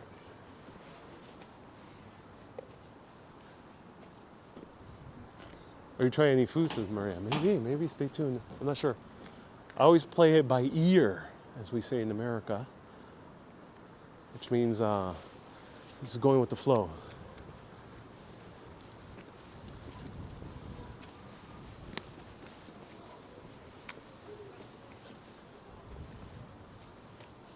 Yvette says, this place doesn't look too exciting. No, it does not look too exciting.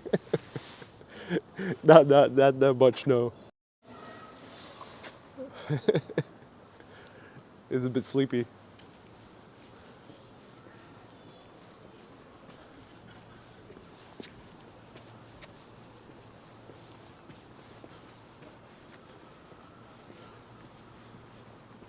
Marina says, good to see construction in the city. Yeah, you know, I was reading that, at least with Manchester, I don't know too much about Sheffield, but in Manchester, spending billions of dollars, billions and billions of dollars in order to develop new condominiums, new neighborhoods, new skyscrapers, and they're estimating that at least with Manchester, the population is going to double in 2 years, which is insane. So it'll go from 2-point-something million to maybe 4-point-something million, rivaling London. So I assume Sheffield might be going through something similar. Here it says craft and dough. Oh, this looks nice. Is there an easy table here? No, a bit too packed. Okay. That's why I was hearing from a tour guide. I took a bus tour. That's how I got to Wales, B. Griffin. So I'm not sure if that's accurate, but that's what I heard.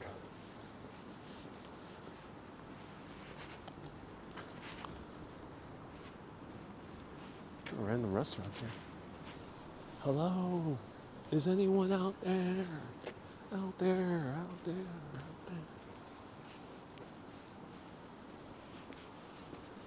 Cue the 28 Days Later theme music.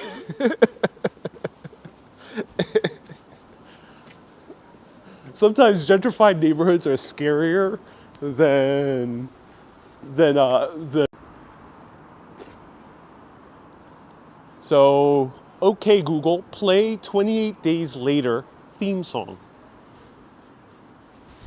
Alexa, play 28 Days Later theme song. For people who don't know, 28 Days Later is a film directed by Danny Boyle. It takes place mostly in London. Danny Boyle is a Scottish born director, and stars Cillian Murphy, who's an Irish actor. So we have quite the entire array of the islands here, and it's a great film if you want to see a film that takes place in England, especially if you like zombie movies. Susie says my Alexa says it's not available. Oh no, how Alexa, how dare you, Alexa?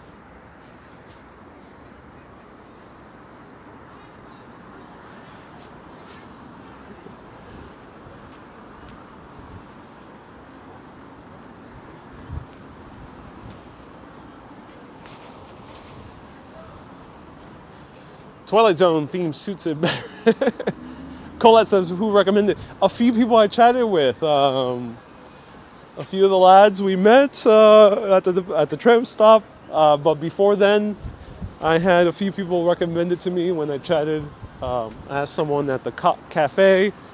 So a few people actually recommended me this. Now, in all seriousness, I can see why it's a recommendation. Because there's a few specific places here. It might not be the most pleasant around necessarily, but I can see why people recommend it because there seems to be a few cool restaurants. So if you're specifically going to eat and drink, recommend it. Water Pony says, don't turn left. That area, not so nice. Bee's Knees. Bee's Knees with another £9 super chat. Thank you so much, Bee's Knees. I appreciate you. Thank you so much for the £9 super chat. Colette says might be good in the summer. Yeah, this might change a whole lot. New York City Walking Show. Nice to see you here. Well, at least here we have a Tesco's. We can buy ourselves some pork pies here at Tesco's. And Joanne says, oh my God, we watch you all the time. And you're tuning in from Sheffield. Oh, so glad.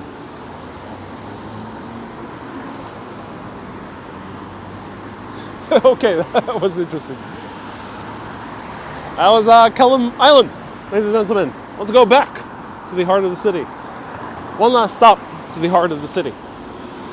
Cue the Def Leppard music.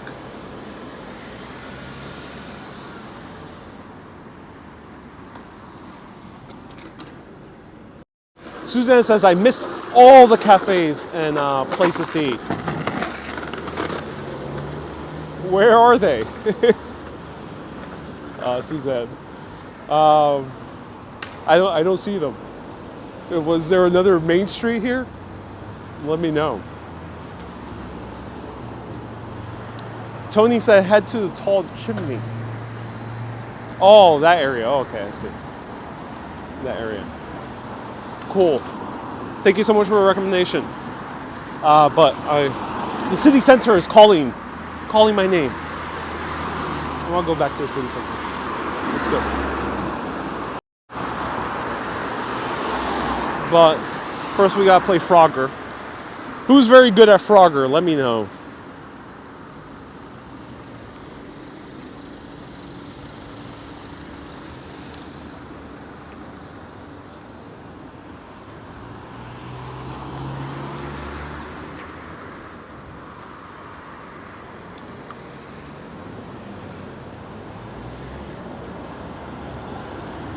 Susie says this is like Queens Boulevard, yeah.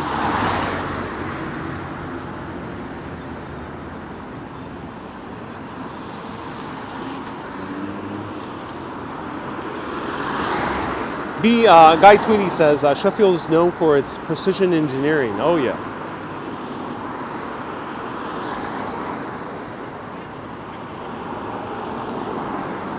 How's the coffee in England, Trish? Wonderful. Great coffee here. If you're used to the Italian style, unfortunately you're going to be sorely disappointed. A lot of the coffee here is more in line with the American style.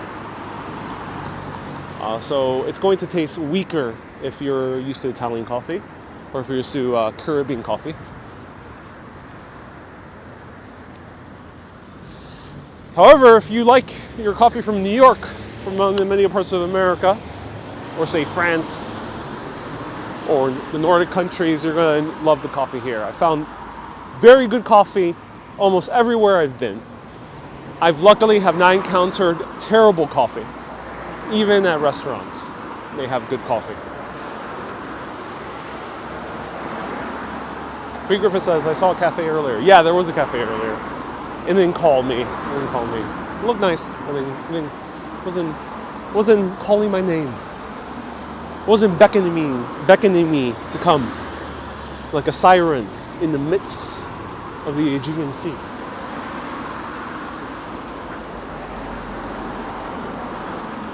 The coffee wasn't saying, Ariel, come. A caffeinated oasis waits for you. Come, Ariel. I did not hear that from that cafe at Kellam Island.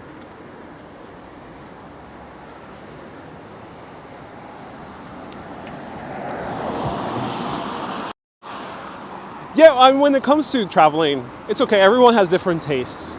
And sometimes a place might be different at a different time.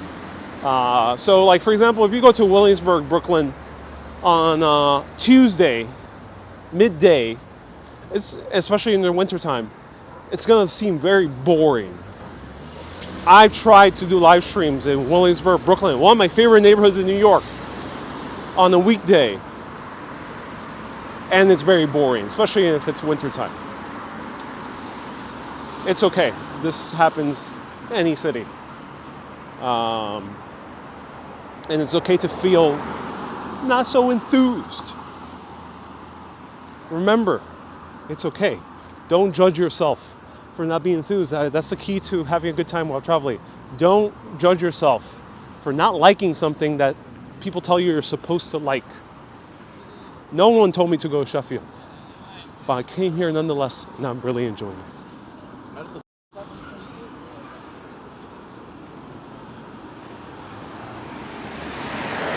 Woo! That's nice.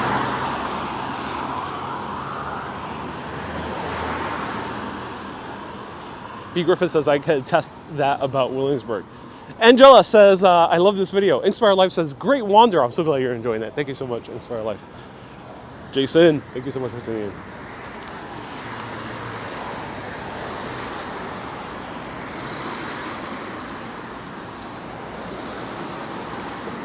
Susie says that's Queen Center Mall right ahead. Kind of looks like it, yeah.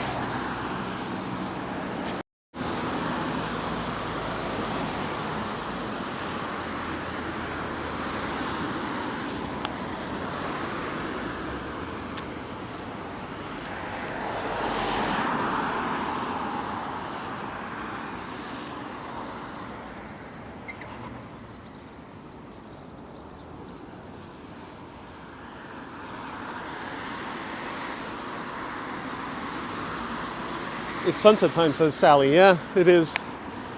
And if you're hopping around and have a city as your base, fret not. Here, at least in the north of England, and I'm assuming in many other parts, I also encountered this in Edinburgh, trains pass very frequently.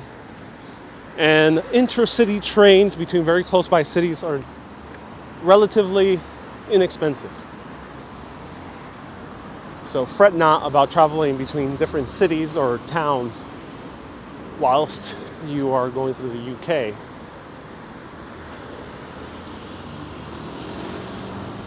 Inspire Life says, I admire your confidence to explore uncharted territory. Yes.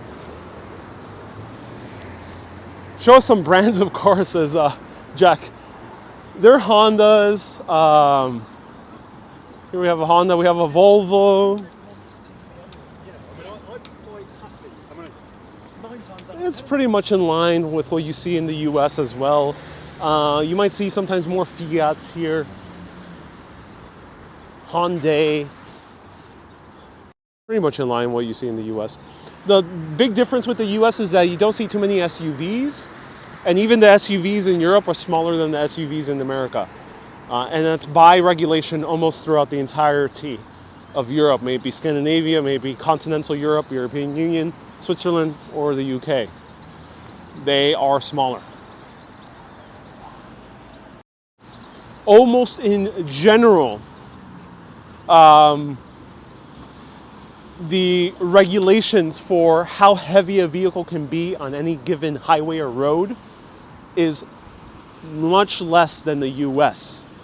So that's why car companies here, even though they're making the same model, have to make a smaller version than they have to in the US. And that's why US cars seem huge compared to European cars.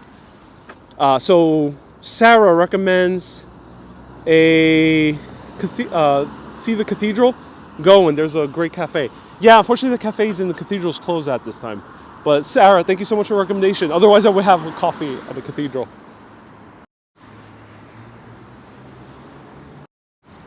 Gas prices, I don't know. I'm not driving. Not sure what the gas prices are. And have not encountered gasoline stations.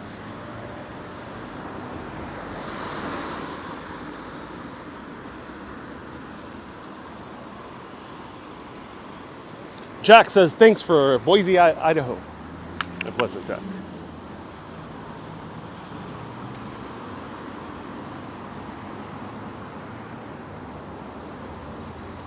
Hello, is anyone out there?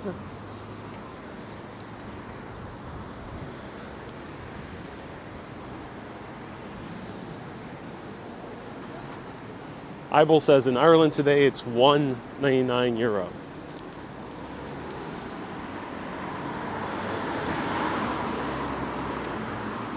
Here's a Hampton Inn. Maybe we need to spend the night because the city center is so far.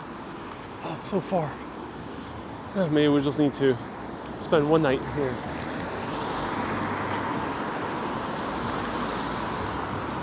Angela says, how do you not get lost? Of navigation. I commune with the Akashic records, the all-knowing universal field. And that way, the navigation is channeled through me. And that's how I find my way. But in all seriousness, I look at the tall buildings. Usually tall buildings mean city center, or cathedral steeples here is very useful in Europe. Just find cathedral steeples in the UK. B, there's signs. That's how I navigate. And C, sheer luck, because sometimes I'm just wandering around. And D, on rare occasion, I whip out my phone, where I use mostly in places that I don't know too well, so sometimes I use navigation here.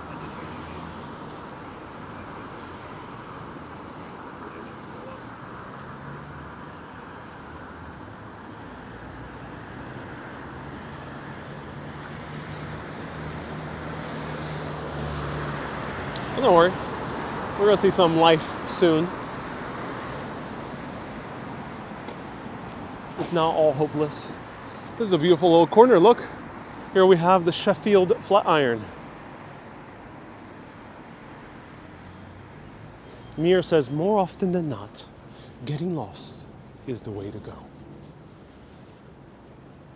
To find yourself, you have to lose yourself. Confucius say. So Mir, I highly agree with you, yes. Hey, Sarah!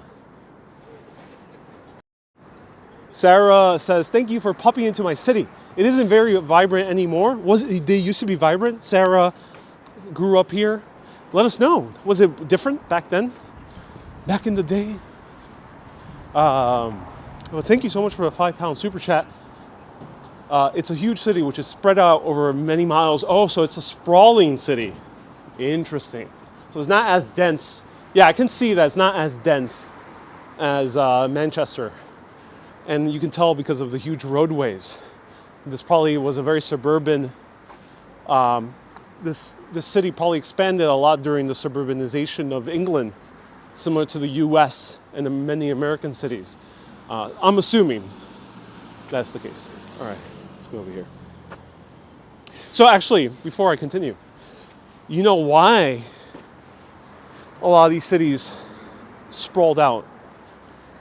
And I'm a little bit out of breath because we're going uphill. The reason that happened, 1950s, UK. Post-World War II, there was a threat of nuclear war. The Russians and the Americans were at each other's necks, or the Soviets in general. Of course, the Brits were trying to develop their own nuclear weapons, but I don't think they got it until a little bit later. The way, in order to guarantee survival amidst the nuclear war between America and the USSR, was to spread out. Because cities were susceptible, pardon the mispronunciation with that word, to being taken out by just one big nuclear bomb, or a few. But it just needed very minimal effort to take out huge swaths of people and infrastructure. This was very bad news. So what was Britain, Canada, and the US to do? And parts of Europe also followed this tact. Amsterdam, the Netherlands in general, parts of France. What were they to do? If cities were vulnerable to one nuclear weapon that could devastate a massive urban center, London, New York, San Francisco, Atlanta, Sheffield, which was a very industrial might, Manchester, spreading out. By making the suburbs sprawling, it guaranteed that the population was more widespread. And through that, if any nuclear war happened, this population will still live on because you have to use more nuclear weapons, which would be more unlikely, especially in the early 1950s, a lot less unlikely to start bombing everywhere. They probably wouldn't do that. So that's why, that's one of the reasons. There's other reasons. There's the car industry. There's many other reasons why, but that's one of the main reasons.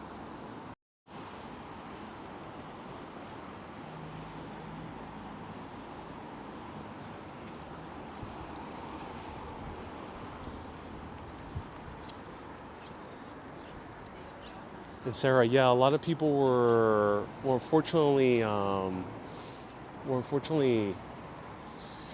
traumatized by the bombings that happened here in World War II. This is another reason why they decided to suburbanize.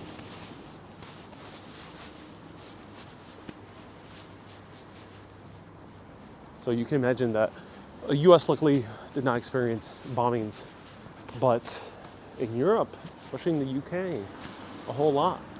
So you can imagine someone who experienced their own home being raided by the Blitz, living in Sheffield, living in Manchester, living in Liverpool, living in London. after that, I don't think they would want to even be in the city anymore. They want to go somewhere else.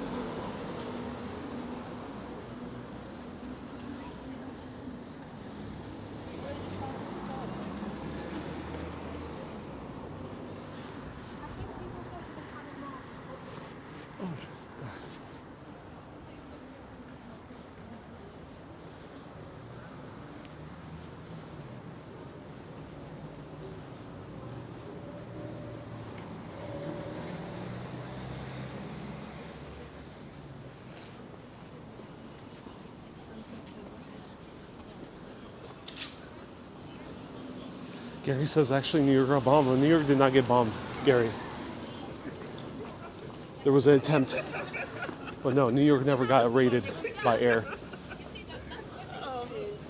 The Japanese hit only Hawaii and parts of Alaska, but they never got to mainland America.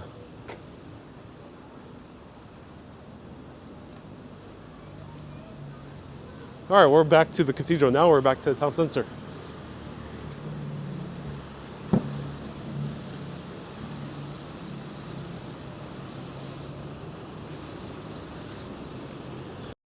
We got a few comments of people saying, no, it was urban planning, or no, it was this other reason. Excuse me, it was quite an uphill.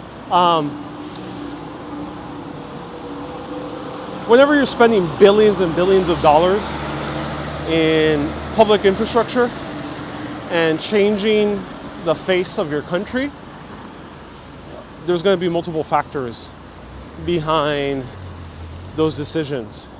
It wasn't just the car industry or lobbying of the car industry in the US. It was not just urban design changes, different urbanists, different urban designers, urban planners. It wasn't just Robert Moses in New York. It wasn't just one reason or the other.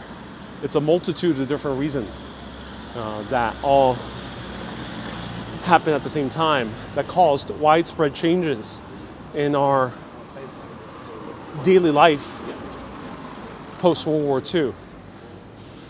To change humanity that quickly wasn't just due to a mere change in the tastes of urban design. It was a trauma that humanity experienced. And because of that, especially in America, and of course, this applies also to a city like Sheffield, they changed the cities. Cities were not the places people wanted to be. They wanted to be elsewhere. And if you put yourself in that position, because many people are not alive who were in that position, but if you put yourself in that position, you lose your house in the middle of a crowded city. Maybe sometimes those cities were not in the best shape, like parts of New York. I mean, New York not the case, but like parts of, say, Tokyo or parts of London. And your house is bombed, would you want to stay in the city? On a personal level, some people might not. Many people might not. So you got to take into those reasons. Yeah. Though Tokyo does tend to be an exception. Tokyo is pretty dense, but it's also sprawling at the same time. Tokyo is interesting. I can't wait to show Tokyo. Tokyo did not follow what the US followed or England followed. They kind of densified, but also spread out at the same time.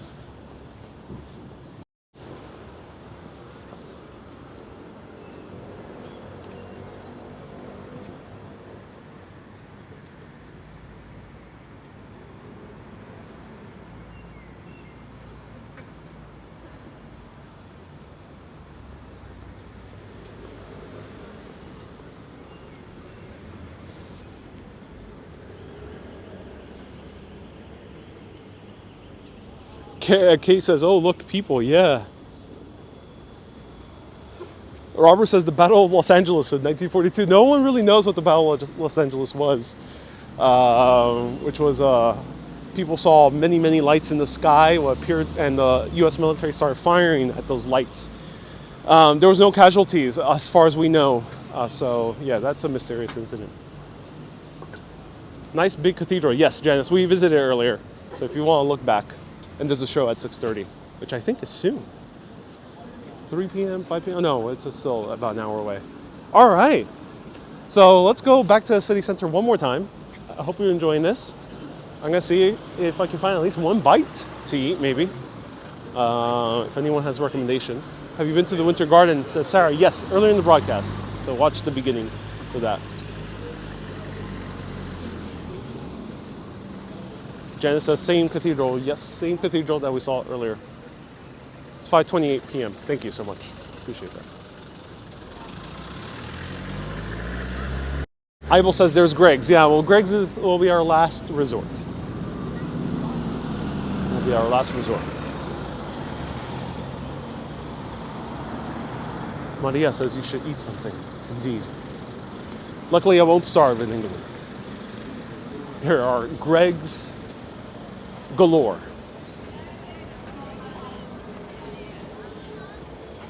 Worst case scenario, I can always go to a Greg's, to a Lyon,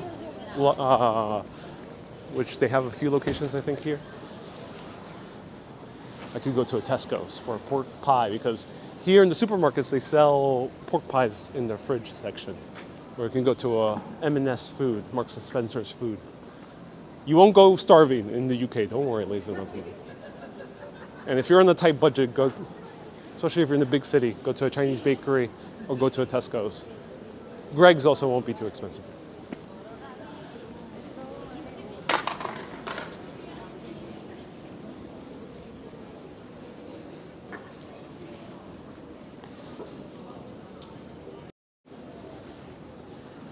Wow, I like the sunset. That's nice. Martin says, always a Greg's. Yeah. It's beautiful. Kay says, I love Marks and Spencer's food. Oh, that's nice to hear.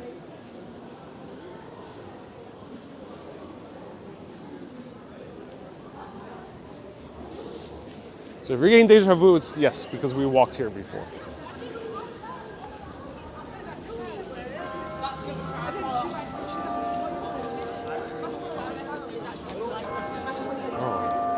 For whom the bell tolls.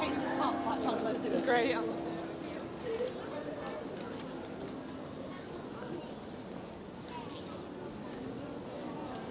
Sometimes food trucks behind City Hall near Winter Gardens design. At night? Is it a night market? Do let us know. That was a nice walk.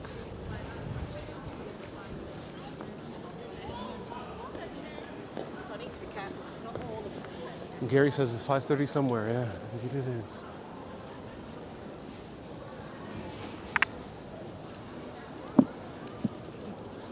Joanne says go to a Weatherspoons, yeah. With thanks to your explanation, is Sheffield the city famous for swords and knives manufacturing? Says Donna. Oh, I don't know. I know it's associated with steel, but steel, remember, is something that became commonplace in the 1800s. So I'm not sure if there were metal workers before then. I don't know. Okay, I didn't go this way, so let's go this way.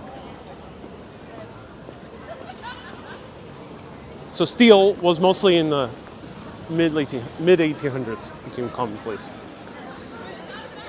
I actually don't know when exactly steel was invented, if anyone knows exactly when, but production became very easy and cheap and mechanized by the late 1800s.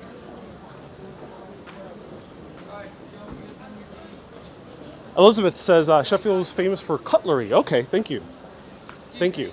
Ibel says yes, it was. Okay, for cutlery products. Oh, that's great to hear.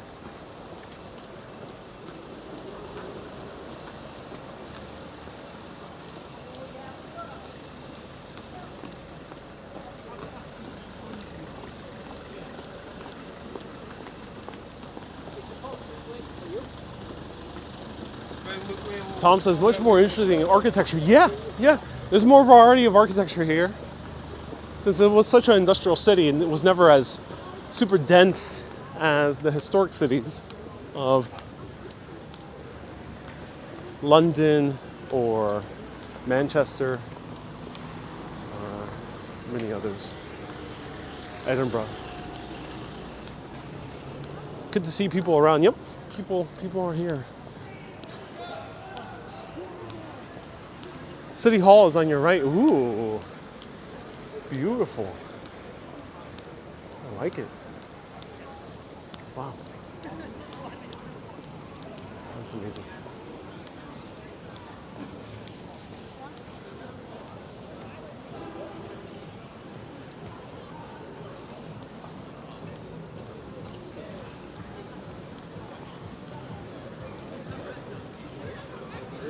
Well, this is very nice.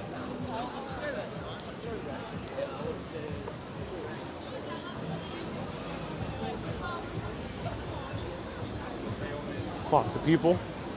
Seems to be the nightlife area.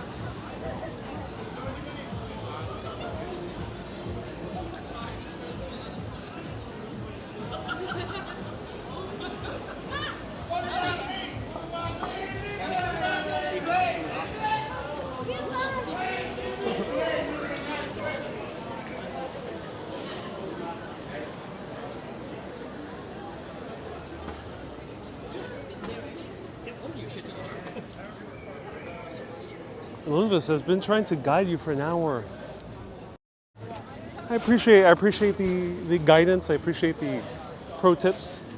I tend to wander a lot, so I may sometimes take some pro tips into consideration, but sometimes I may not. But do know I do appreciate it, and they don't only help me if you leave them down. They do help the people who tune in as well, because there's a lot of people reading the comments, and they take into account awesome recommendations by locals. So thank you so much.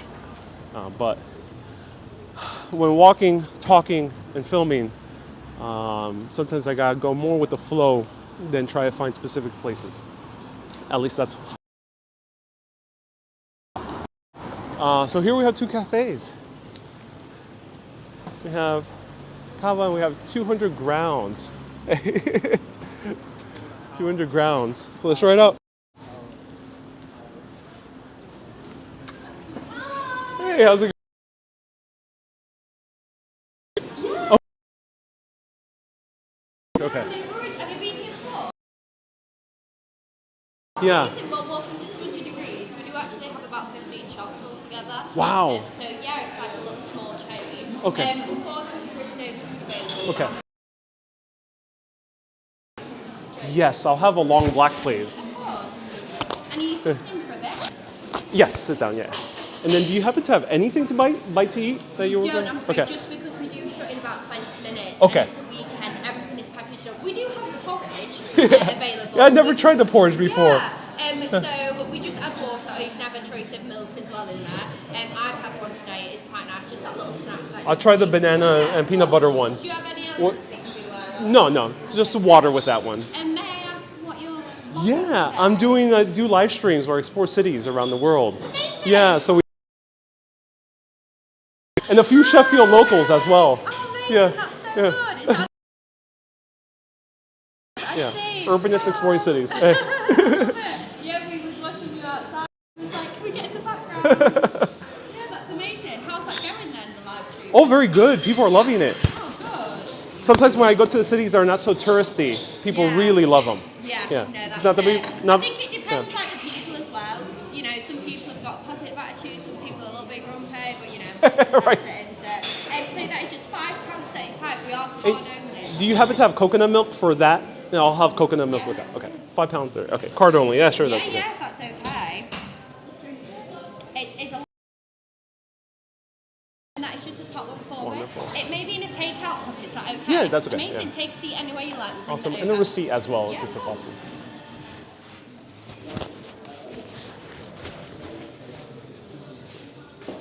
What does the 200 grams refer to? So the 200 degrees... Oh, 200 degrees. Yeah, 200 degrees. Okay.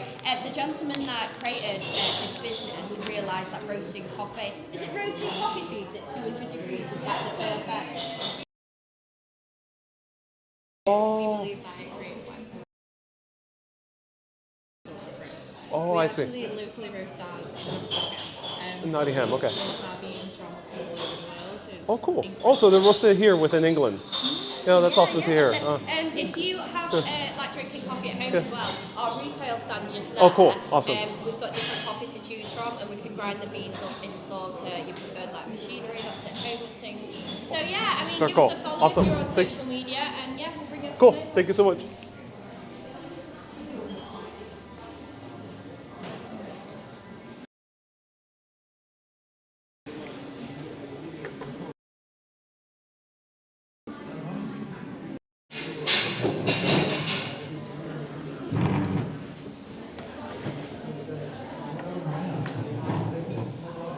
That was fun. So our last stop today, everyone. Thank you so much for watching. Walking portion is done for the day. But if you enjoy these videos, feel free to become a supporter. Whew. I'm a bit sweaty because it's quite a walk.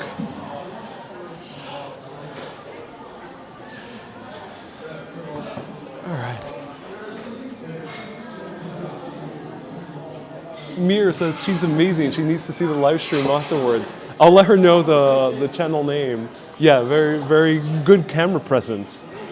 Sometimes when you, sometimes certain people are just very good, not just friendly, but very good camera presence. And she's definitely one of them, yeah. All right, cool. So beautiful spot. I'll show you more once I get the food. Let me show you right now.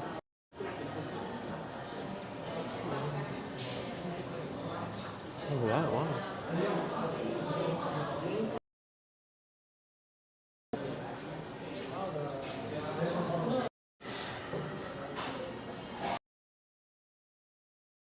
Hora de descansar, time to relax, sí, sí. Y aquí hay mucho, ¿cómo se dice en español? Hilly. Bueno, hay mucho cambio de actitud, yo no sé cómo se dice, pero it's very hilly. So yes, it's very hilly here, so it's quite a walk, but I loved it.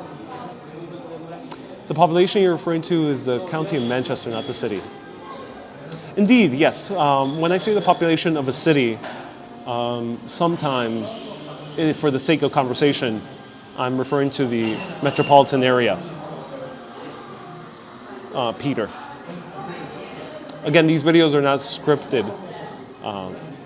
and I'm not carrying notes or anything, so I'm speaking off the top of my head, and it's all for conversational sake. So this is not going to be as precise as muchas subidas y bajadas. Oh, gracias. No, subidas y bajadas. So a lot of ups and downs here, but in terms of terrain. So beautiful spot, yeah. Do let me know if you have any questions. We're gonna wait for the coffee and the porridge. I haven't had a proper porridge in I unfortunately didn't have porridge in Scotland because Scotland is known for its oats. Oh, thank you so much.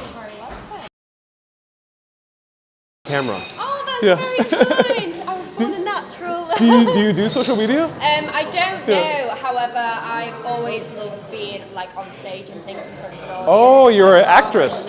I wish I was. Okay, okay. I just really enjoyed it in school. Oh, very cool. Yeah, but I wouldn't say no if the opportunity was given again. Very cool. Yeah, Yes. like I said, let me know if you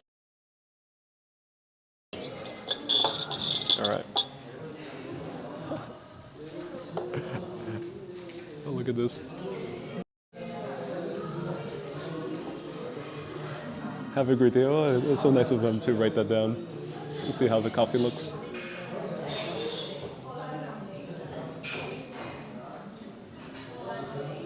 So look at that.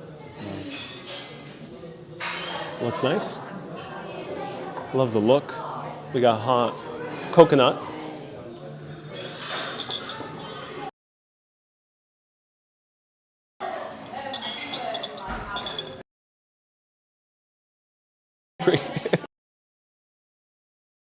Born for the stage. I'll say that lightly because it's good on camera. All right, let's try this out. Hot coconut milk.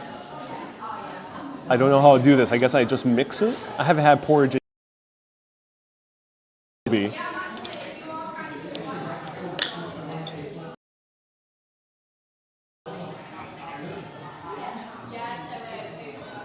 This is not, of course, fresh, but at least it's something before I have a proper meal a little bit later tonight.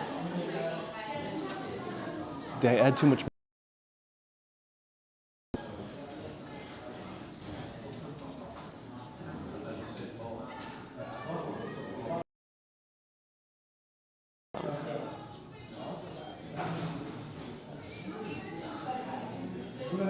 Ooh, that smells good.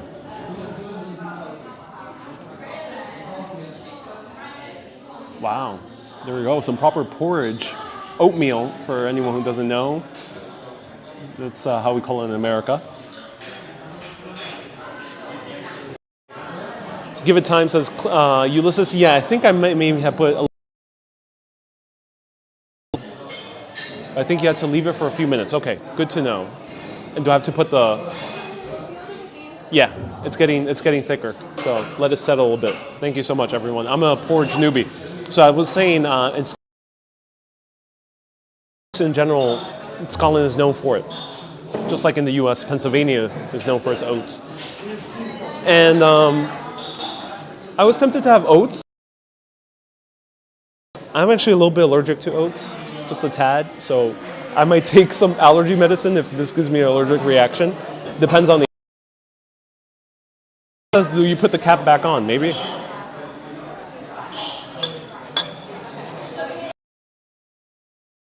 Milks. I mean, almost all the porridges in Scotland were made either with regular milk or with almond milk. I don't like regular milk. I don't like almond milk because I'm slightly allergic to almonds. I didn't try out coconut milk.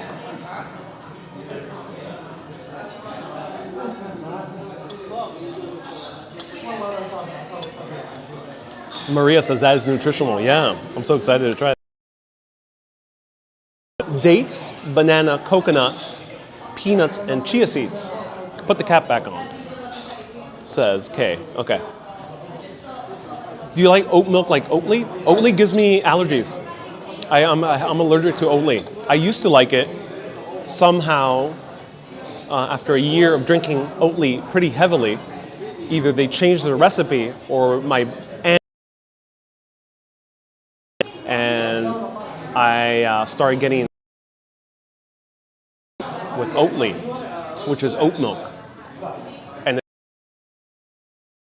in general, and drinking oat milk. And I've been a fan of coconut milk.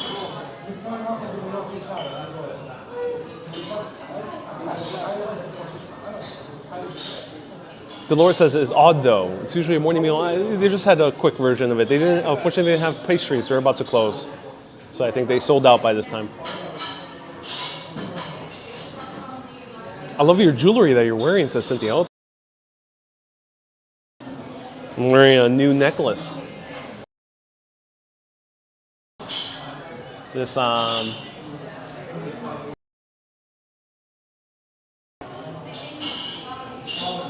also got this in New York. That is Lady Liberty. Libertas. That's not the US version. That's the European version. Libertas.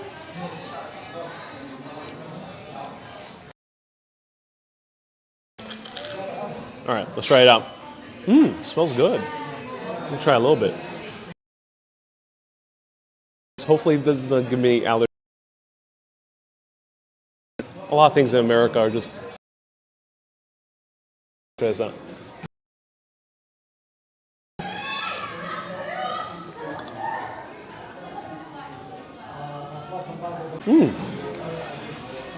Really makes me feel like a kid again. Because I used to have this all the time as a little kid. Oatmeal.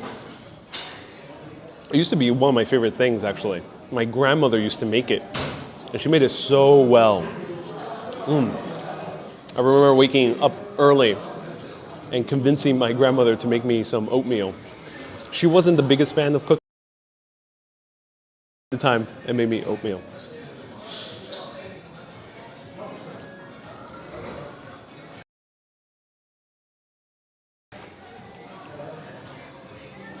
Yeah, I'm getting allergies. That sucks. That sucks. Good oatmeal. It just doesn't bode well with me. Yeah, I'm getting allergies. But Ron and everyone, please be nice to each other, everyone. No fighting in the comments, and no really harsh jokes.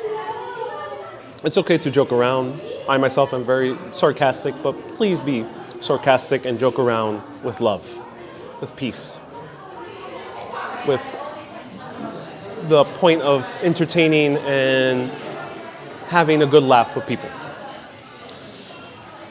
Because when I went to Ireland, I loved that they knew the balance, what they call slagging. In slagging, you can make jokes that are sometimes a bit sharp, but they know the balance, they know the line. So please, everyone in the comments, respect that line when it comes to joking around. Is it cold? It's warm. It's warm.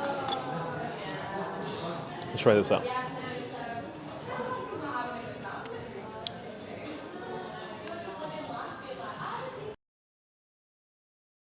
Coffee. Oh wow, I like that. That is good coffee. Definitely more American style in terms of my own experience. So Italian style is always more chocolatey, more stronger. Stronger would be like kind of more of a bitter taste. Very good coffee. I like it.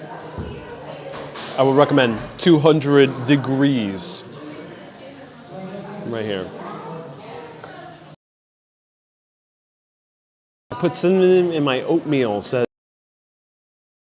Puerto Rico. Canela. Dolores says, oh, little Ariel begging for oatmeal in the morning. I mean, my grandmother was a very nice woman, but she wasn't a fan of cooking, so it would take a little bit of convincing for her to make me a very good oatmeal. But always a very, very, very nice, always treated me the best. Hashiro says, how's London? Nice city. We're in Sheffield, indeed we are. And Trisha says, bye. Sending love. Oh, thank you so much. Oh, all right, let me see if I miss any questions. Very sensitive memo. We need to be kind to each other, says Maria. Yes, indeed, we have to be kind to each other. I can't do coconut because it reminds me of suntan lotion, says Christine. Yeah. It doesn't taste like it, though. Coconut milk does not have a strong taste to it, usually. Maria says, is oatmeal cold? No, oatmeal is usually served warm. You need to take porridge home with you. Indeed. I love cow's milk, says Irene. I'm glad you do. I'm not the biggest fan. Milk in my smoothies, says Ella. Ooh, cool, Ella. That's awesome. So everyone, I am very impressed by Sheffield. Absolutely love the city.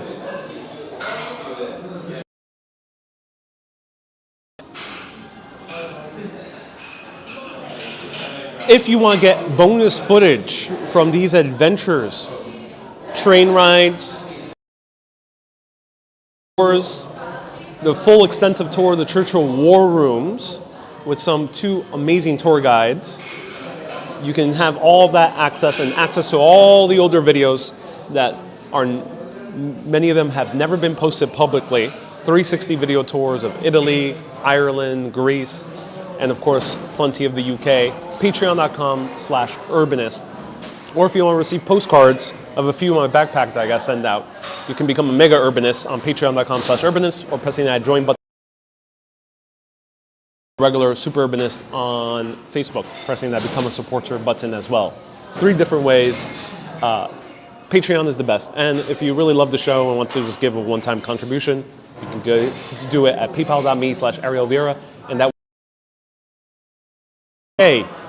that helps with the train costs, the museum costs, trams, having food where I can show you different foods of different places around the world, and all these wonderful things.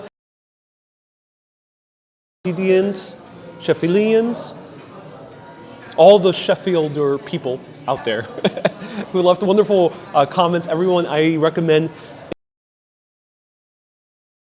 Elizabeth, Louise, Robert, a few other people left awesome recommendations about Sheffield that I wasn't able to do all of them, but they left amazing recommendations. So go back in the comments and view them later. Or if you're a Sheffielder, feel free to comment in the video afterwards and leave them extra recommendations for all future urbanists I want to visit this. I think it's truly underrated. It's a wonderful day trip if you're based in Manchester, Liverpool, or nearby York, are the 3 easiest places to get to here. So everyone, keep being awesome and always keep on exploring. Have a good day, everyone.